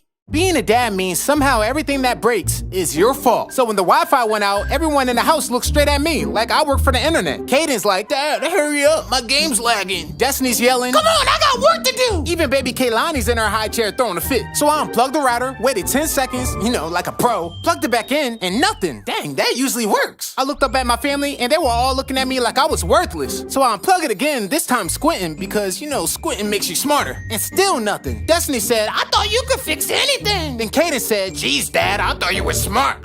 Just give me a second to think. After that outburst, I looked down and realized the power strip wasn't even plugged in. I fixed it, everything came back online, and I threw my hands up like a hero. But before I could celebrate, Kaden said, It's not fixed, my game's still lagging. and that's when I realized in dad life, you don't get trophies, you just get blamed faster. When I was a kid, my dad told me and my brothers, Boys, it's your mom's birthday, and we're doing something special this year. I thought we were about to go out to eat, but he said, We're writing her a song. "A song? Bro, I was like 8. I didn't even know how to rhyme yet." Dad grabbed his guitar, my brother started coming up with dance moves, and I was in charge of lyrics. What rhymes with mom? Mom? Bum? Y'all better take this serious. We got 1 hour to get this ready. After an hour of arguing, laughing, and restarting, we finally finished our masterpiece. Oh, mama, you are the bomb. You fix stuff when things go wrong. Mama, how do we thank you?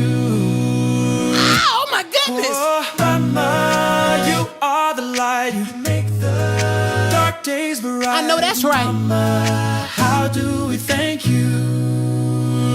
Mom smiled and said, who wrote this song? And before I can even breathe, my brothers yelled, we all did. But Mama knew it was me, and the rest of the guys weren't happy about it. Wipe that smile off your face.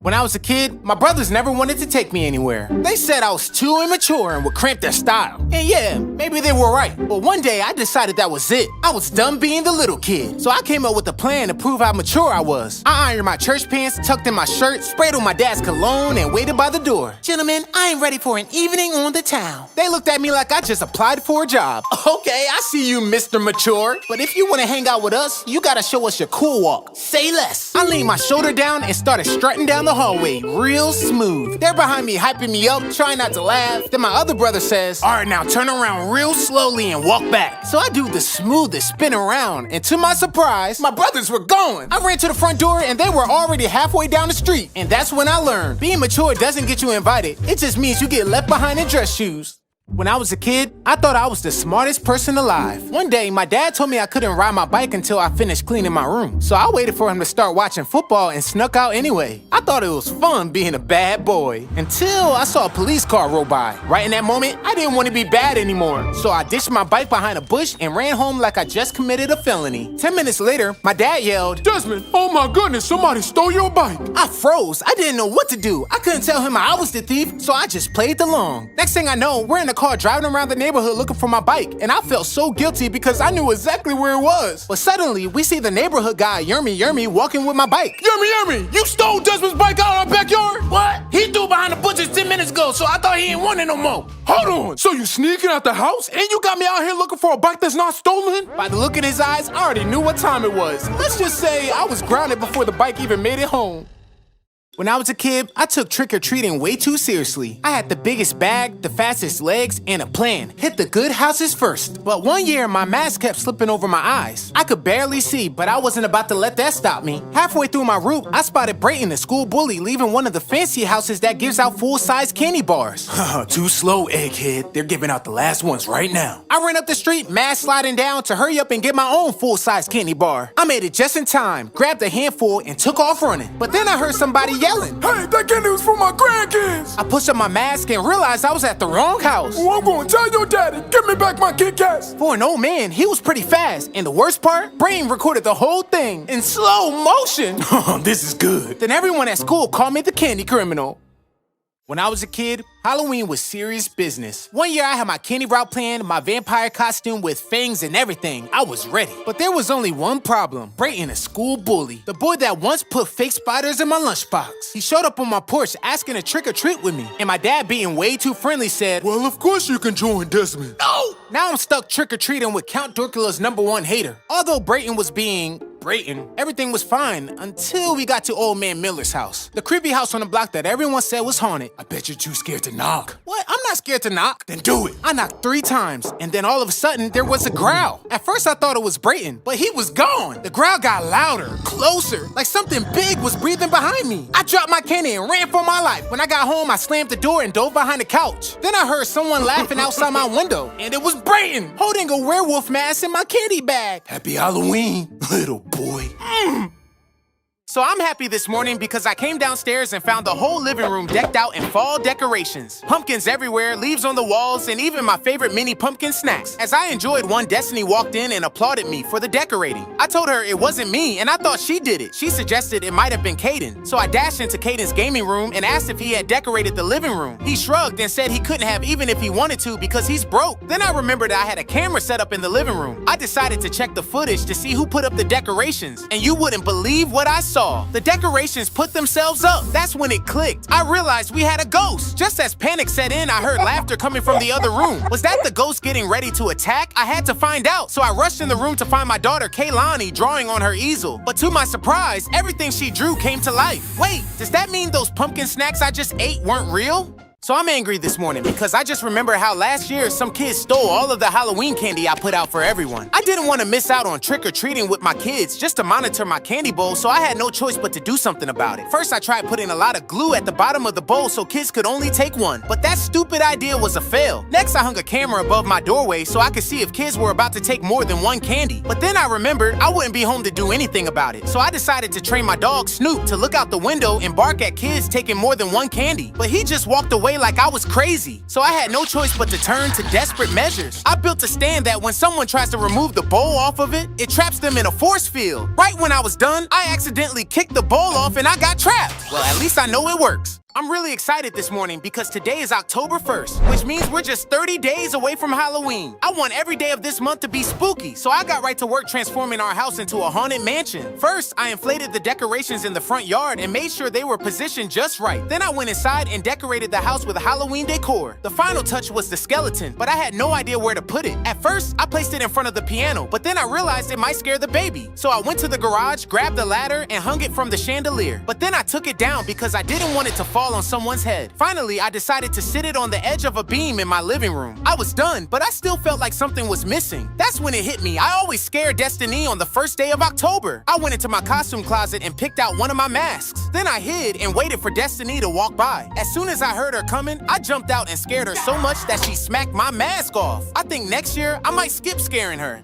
I woke up yelling this morning because somehow I woke up in my car in the middle of nowhere. I definitely fell asleep in my bed, so I wanted to find out how I managed to get in my car and drive somewhere. First, I tried looking at the security footage in my Tesla, but there was no footage of me getting in my car, so I decided to get out of the car and search around for some clues. I found this random path and followed it, but I started getting bit by mosquitoes, so I turned around and ran back to my car. Then I realized I was getting kind of hungry, but to my surprise, there was a Starbucks bag on the floor of my car with my favorite sandwich inside. I looked at the bag and there was a note telling me to watch the video on my smart glasses. I found the glasses in the cup holder, but they were dead, so I had no choice but to drive home and charge them. When they finally turned back on, I quickly connected them to my phone to see the footage, and I couldn't believe what I saw. There was a video of me getting out of my bed and walking outside to my car this morning. There's only one explanation. I'm a sleepwalker. I'm freaking out this morning because we ran out of bagels. If my baby daughter doesn't have them when she wakes up, she'll be miserable for the whole day. When I realized we had none in the house, I had no choice but to drive to the store. On my way, I spotted a peacock and had to chase it away from my car. Finally, I hopped into my Rivian and headed to the store. Once I got there, I was struck by how huge it was. I searched every aisle looking for the bagels, but I couldn't find them. Then I realized the store had signs. I followed the signs and finally found the bagels. I was so excited, I skipped to the checkout, but then my phone died and I couldn't use Apple Pay. With no other options, I went to the bank to get cash. But as I was walking back to my car, someone hit me on the head. When I came to, my cash was gone. My head was hurting, so I had no choice but to drive back home. When I got home, Kaylani pulled me to her play kitchen. She opened her play refrigerator, and I couldn't believe it. There were her bagels.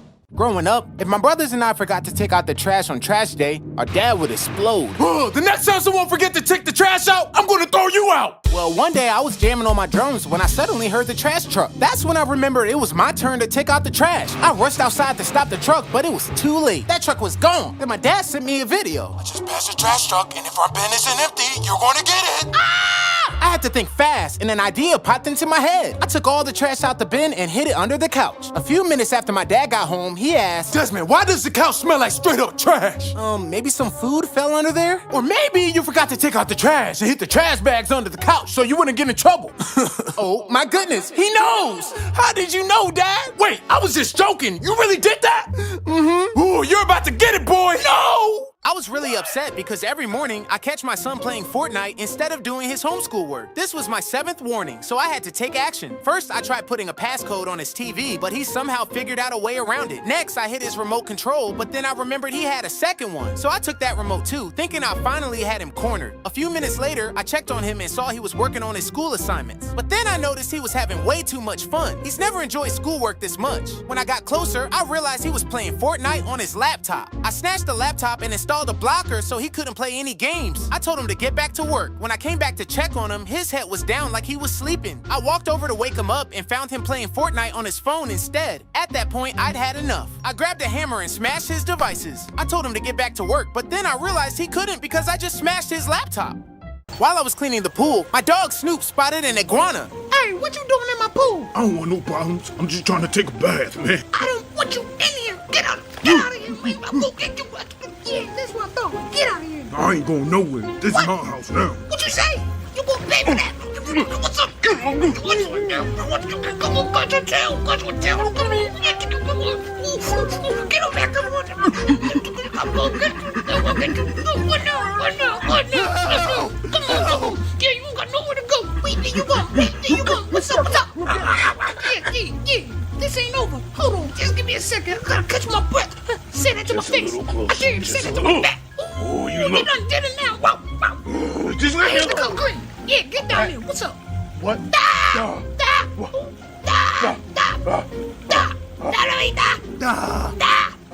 got your head. Yeah, you ain't like that. What's up? So I'm feeling nervous this morning because we're taking our baby daughter to her first amusement park. I've always had a fear of rides breaking down, so I didn't want her to get on any. First, I tried to keep her entertained in this fun maze, but she quickly got bored. Then I brought her over to the goats at the petting zoo, but she lost interest after just a few minutes. I even tried to bribe her with gifts from the gift shop, but she still wanted to go on the rides. So I showed her the splash pad, hoping she would forget about the rides for a while. Just when I thought she stopped asking about them, Kaden came over and started talking about the rides. I had no choice but to take her on one. I got on it with her, and I might have been even more scared than she was. But thankfully, it ended quickly. Just when I thought it was all over, she said she wanted to go on the roller coaster, which is my biggest fear. I was biting my nails all the way to the front of the line. It turned out she was too small to ride, and I felt relieved that I didn't have to face that ride. But then Kaden said he still wanted to go on it. I was so terrified on that roller coaster that I fainted. So I'm really angry because someone beat my high score on the Pac-Man game at my parents' house. I couldn't let someone take my title, so I had to retake the throne. I started playing the game, but every time I got close to beating the high score, I lost. I thought my hands were just sweaty, so I drove to the store, bought some gloves to keep my hands dry, and tried again. I got really close once more, but those colorful monsters got me again. I figured maybe going for a run would sharpen my skills, but it didn't help. After that run, I was a little tired, so I drove to the store and got a Red Bull, which I hadn't had in a long time. I got a burst of energy and started going wild. I knew I was ready, so I rushed to the game to reclaim my title. I stayed focused, kept my cool, and finally beat the high score. I was so exhausted afterward that I took a nap. Suddenly, I woke up to someone cheering. I looked up and it was my dog, Snoop. I can't believe my dog beat my title. So I was just eating some donuts when my wife told me she had a doctor's appointment. That meant I had to take care of the kids and couldn't go to the gym. I didn't want to get fat from all the junk food I've been eating, so I had to find a way to work out while watching the kids. First, I picked up Kaylani and tried to use her like a curl bar, but she kept wiggling. Then I told Kaden to sit on my back while I did push-ups, but he kept falling off. So I decided to put Kaylani in her stroller and go for a jog, but the stroller kept almost tipping over. After that, I tried pushing the car up the driveway, but it was just way too hard. I had no choice but to take them to the park so I could do some pull-ups, but the kids kept asking me to play with them. I started chasing them around the playground and realized I was really starting to feel the burn. I told them to keep running so I could burn more fat, but they said they wanted to leave. On the way back home, Destiny called me and asked how things were going. I told her I hadn't been able to work out because of the kids, and she reminded me that our gym has a free daycare that I could have taken them to. I can't believe I forgot about that. So I'm totally freaking out right now because my parents' dryer shrunk my jeans. All my other jeans were in the wash, and I couldn't show up like this for breakfast with my hometown friends. First, I tried to stretch them out by closing one end in the trunk of my car and pulling, but that didn't work. Then I had my son hold one end while I held the other, and we tried a tug-of-war to stretch them, but that didn't help either. I decided to put the pants back on and do some workouts, thinking maybe that would help, but no luck. So I went into my car to have a crash out session. Then I remembered I could just ask ChatGPT what to do. I pulled out my phone and asked for advice. While it was giving me solutions, my phone died because I forgot to charge it last night. I ran back in the house to charge my phone, and ChatGPT told me exactly how to unshrink my jeans. But when I went to grab my jeans, they were gone. I searched my parents' house for them, and suddenly Destiny came out wearing them. She said she loved them and thanked me for buying her new jeans. Should I tell her they're mine or let her have them? Let me know in the comments. So I'm freaking out this morning because we're visiting family this week, and Kaden lost his MacBook charger. Since he's homeschooled now, I needed to find it fast so he could do his schoolwork. First, I checked my parents' house where he's been sleeping, but no luck. Then I searched the backyard, and it wasn't there either. I decided to drive to Best Buy to buy him a new one, but they weren't open yet. Around this time, we usually take the kids to Lifetime, so I thought maybe they'd have a charger, but nope, none there either. When we got back to my parents' house, I went into the backyard to think about where his charger could be. Suddenly, I spotted the power block under the tree. I looked up and saw the cable dangling from the branches. I was totally confused about how it got up there, so I checked my parents' backyard camera and saw Kaden tossing it up there. When I asked him why he did it, he admitted he was just trying to avoid doing his schoolwork. Now I'm wondering if we should put him back in school or not. What do you think?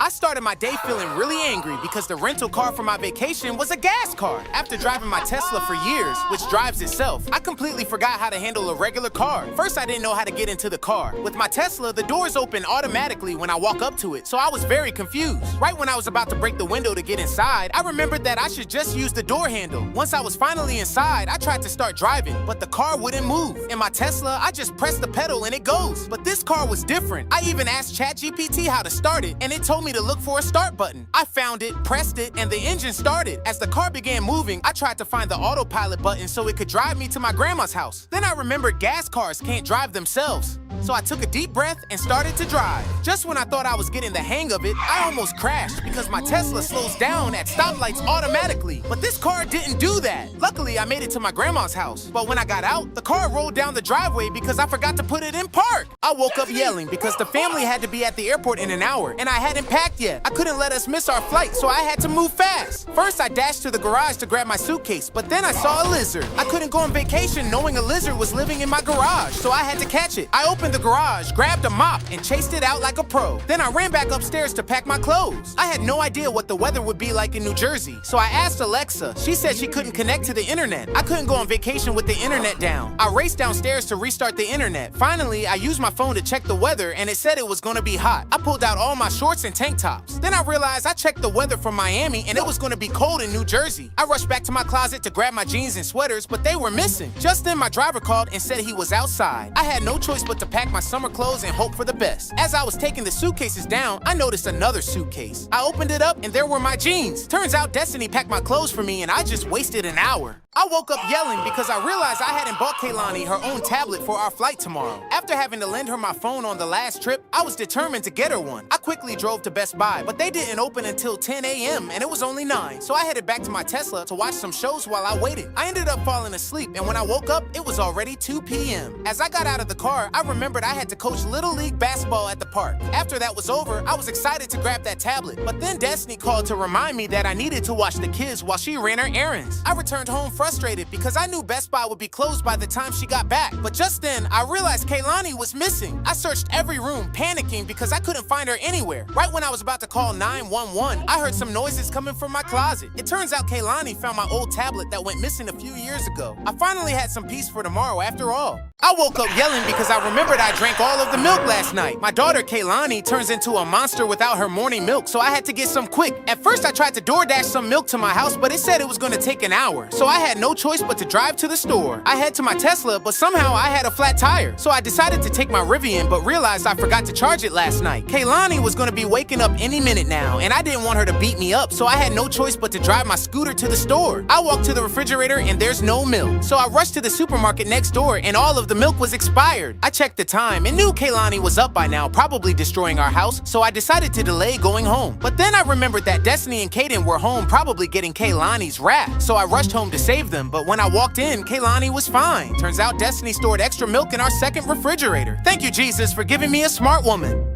So one day, my Tesla told me to pull over. I got out the car and checked my tire, and it was flat. This was my third flat tire this month, and I was angry. Kaden came out to see what was going on. Him being the helpful son he is, he tried to use his superpowers to fix it. When that didn't work, he tried to use his super strength to pull the car to the shop, but it was too heavy. The only place around us was a deserted school. So I yelled, and I stomped to calm myself down. Once I was cool, I used my phone to call us an Uber, but the closest Uber was an hour away. Oh, this day just keeps on getting worse. So to pass time, Kaden and I started playing tag. I thought I was faster than him until he tagged me and ran away. For the life of me, I couldn't catch him and needed a little break. When did he get so fast? I tried to get Destiny to take my spot for a little while, but she didn't want to be out in the cold. Next, I dared Kaden to chase after a field of birds, which was funnier than I thought, and we followed a dotted trail on the sidewalk, which was fun, although something around the corner sent Kaden running back. Before we knew it, our Uber was there to pick us up, and we had so much fun that I was no longer upset about my tire.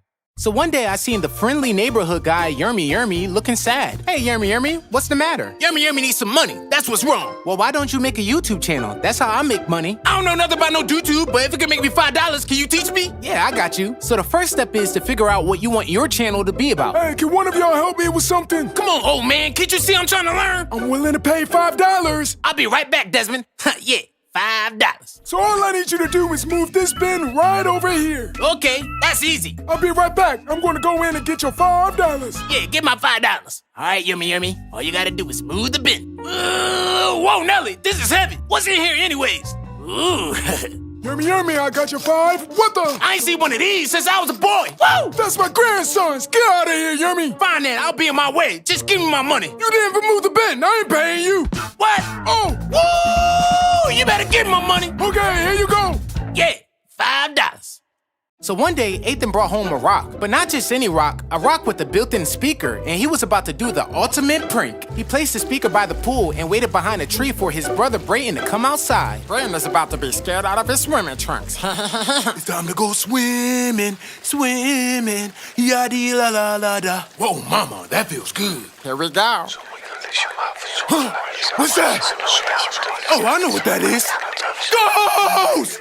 Brayton started running around the whole entire yard trying to escape the noise. Please don't hurt me, Ghost. I'm sorry for dipping my foot in the water. I won't do it again. I said I'm sorry.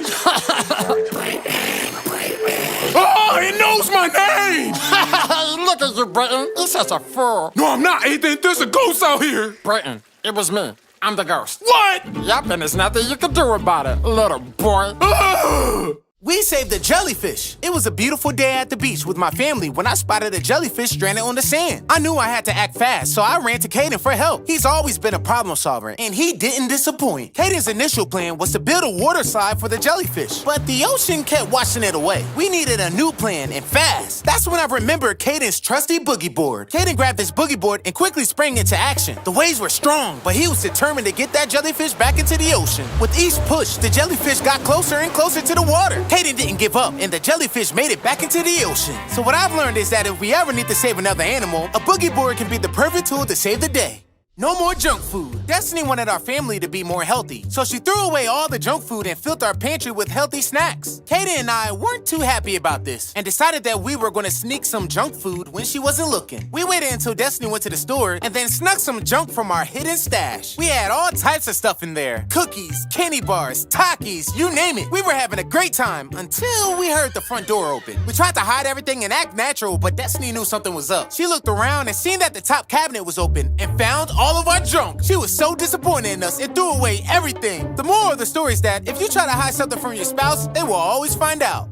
I woke up coughing my lungs out, and I had no idea why. I coughed while brushing my teeth, coughed coming down the stairs, coughed while running on the treadmill, and even coughed while hanging up pictures. It felt like I couldn't catch a break. While my family and I were eating breakfast, I kept coughing, and Destiny finally said I needed to go to the doctor. I hate going to the doctor, so on the way, I decided to delay it. I figured a jog at the park would do me good. After my jog, I took a little nap on a bench. Then I treated myself to some Chick-fil-A. Just as I was digging into my meal, I got a call from Destiny. She said she saw my location and insisted I head to the doctor. I had no choice but to go. When I arrived, I was super nervous to get out of the car, but my throat was hurting so badly I had to go in. I couldn't stop coughing, so they rushed me into the patient room. I nervously looked around as I waited for the doctor, and when he finally came in, I told him about my cough and throat pain. Then he said he would need to remove a part of my throat to test it. I wasn't going to let him do that, so I bolted out of the doctor's office faster than you can say cough drop. I woke up yelling because my feet were hurting me. At first, I didn't think much of it, so I tried to walk it off. But when I went down the stairs, played my drums, and even attempted to dance, the pain in my feet stopped me in my tracks. I had no choice but to hop in my car and drive to the foot doctor. Driving was a challenge. My feet were in so much pain from pressing down on the pedals. Thankfully, my Tesla had self-driving, so I could give my feet a little break. When I finally arrived at the doctor's office, I thought relief was in sight, but I was wrong. The hallway to the office felt like a marathon. I limped all the way down, searching for the doctor's name, but when I reached the end, it was nowhere to be found. So I had to walk all the way back, only to discover his office was upstairs.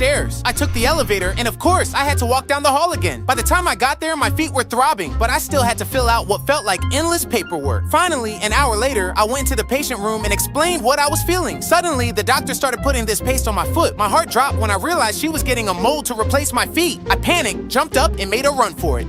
So today, Destiny wanted to visit the 9/11 Museum. I've had a lot of fear surrounding the events of September 11th since that day, so I was feeling a bit nervous. After breakfast, Destiny was about to call an Uber, but I suggested we walk to delay us going. Just our luck, it started to rain, so we decided to get a ride instead. As we got closer to the new World Trade Center, my nerves kicked in even more. The thought of being in the same place where the Twin Towers once stood was overwhelming. When I saw the building, I told Destiny I wasn't sure I could do it, but she encouraged me to face my fears. Walking into the museum, my heart was pounding. I stepped into the bathroom to take a moment to pray and give myself a little pep talk. Once we put on our headphones to hear the stories of what happened, I started to feel more grounded. We saw so many artifacts that were recovered after the building's collapse. As we learned more, my fear began to shift into appreciation for all the people who came together to help one another during such a challenging time. By the end of our visit, I realized that while those events were a tragedy, it was important for me to confront my childhood trauma. This experience turned out to be a step toward healing, and I'm grateful I went. I got a little fat, so over the holidays, I ate whatever I wanted. But one day, I looked in the mirror and I realized I gotten fat. I decided to go on a diet and hired a personal trainer who allowed me one cheat meal every Friday. When it was time for that first cheat meal, I decided to find the best pizza in town. So I went around trying different pizzas because I only had one meal to cheat and I didn't want to waste it. Finally, I found one place that was so good I couldn't resist. What was supposed to be a cheat meal turned into a cheat day because I couldn't stop myself. I ate slice after slice until I was stuffed. When I got home, my trainer told me to weigh myself, and I gained 10 more pounds. So I photoshopped the picture and sent it to him. So what I learned was, if you want the scale to drop, just use Photoshop.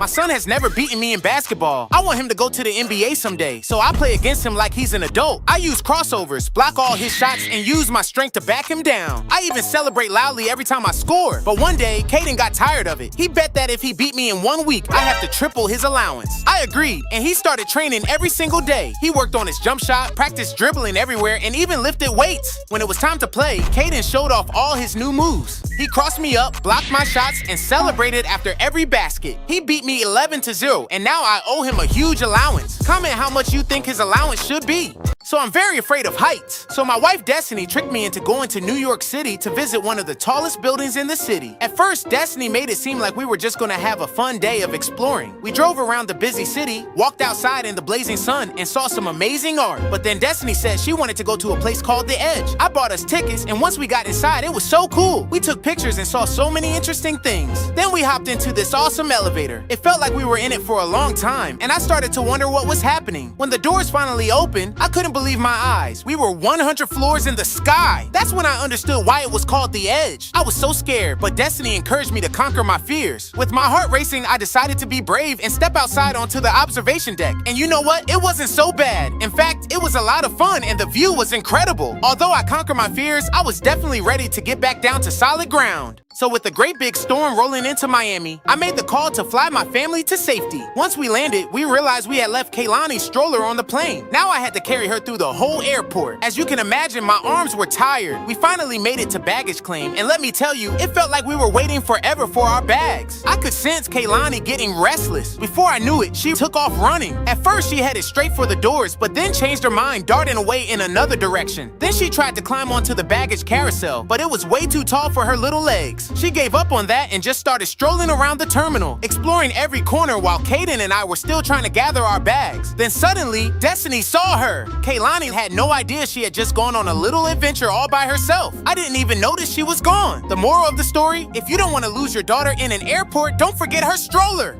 So this is my son Caden, and he's really excited because today's his birthday and we're taking him to Dave & Buster's after school. I told him to calm down so he wouldn't get in any trouble. And right after I dropped him off at school, I got a call from his teacher and she didn't sound too happy. Apparently, Caden was mouthing off, pop-locking on his desk, and was way too hyper to calm down. So I told her to put Caden on the phone. If you don't sit your little down, we ain't going to Dave & Buster's. When he came home from school, I gave him 2 more reminders that if he did anything else, we weren't going to Dave & Buster's. And as soon as we got there, I caught him standing on the basketball game just like he was standing on his desk. I told him to get down, and this little McNugget smacked me in my face. I chased him all around, and when I finally got him, I carried his little butt right out the store. Let me know in the comments if you think I overreacted. So I was just about to eat my pineapple and mayonnaise snack when I overheard Caden playing a video game that had cursing in it. I asked him if his game had cuss words in it, and he said no. I figured it was just my imagination, but But then I heard another curse word. I realized Caden was lying to me, so I told him I was taking the game away. All of a sudden, Caden jumped up and ran out the house. I had no choice but to run after him, but by the time I got outside, he was nowhere to be found. I searched everywhere. He wasn't down the street, he wasn't on the side of the house, and he wasn't in the alleyway. I was about to call the police, but then suddenly I heard some noises coming from the abandoned house next door. I hopped over the fence and went inside. I checked the bottom floor and didn't find him, so I went upstairs. Although I didn't see him, I could hear footsteps every time I moved. And then I realized it was Caden hiding from me. He tried to run away from me again, but I wasn't having it. Like this video if you ever ran away from home.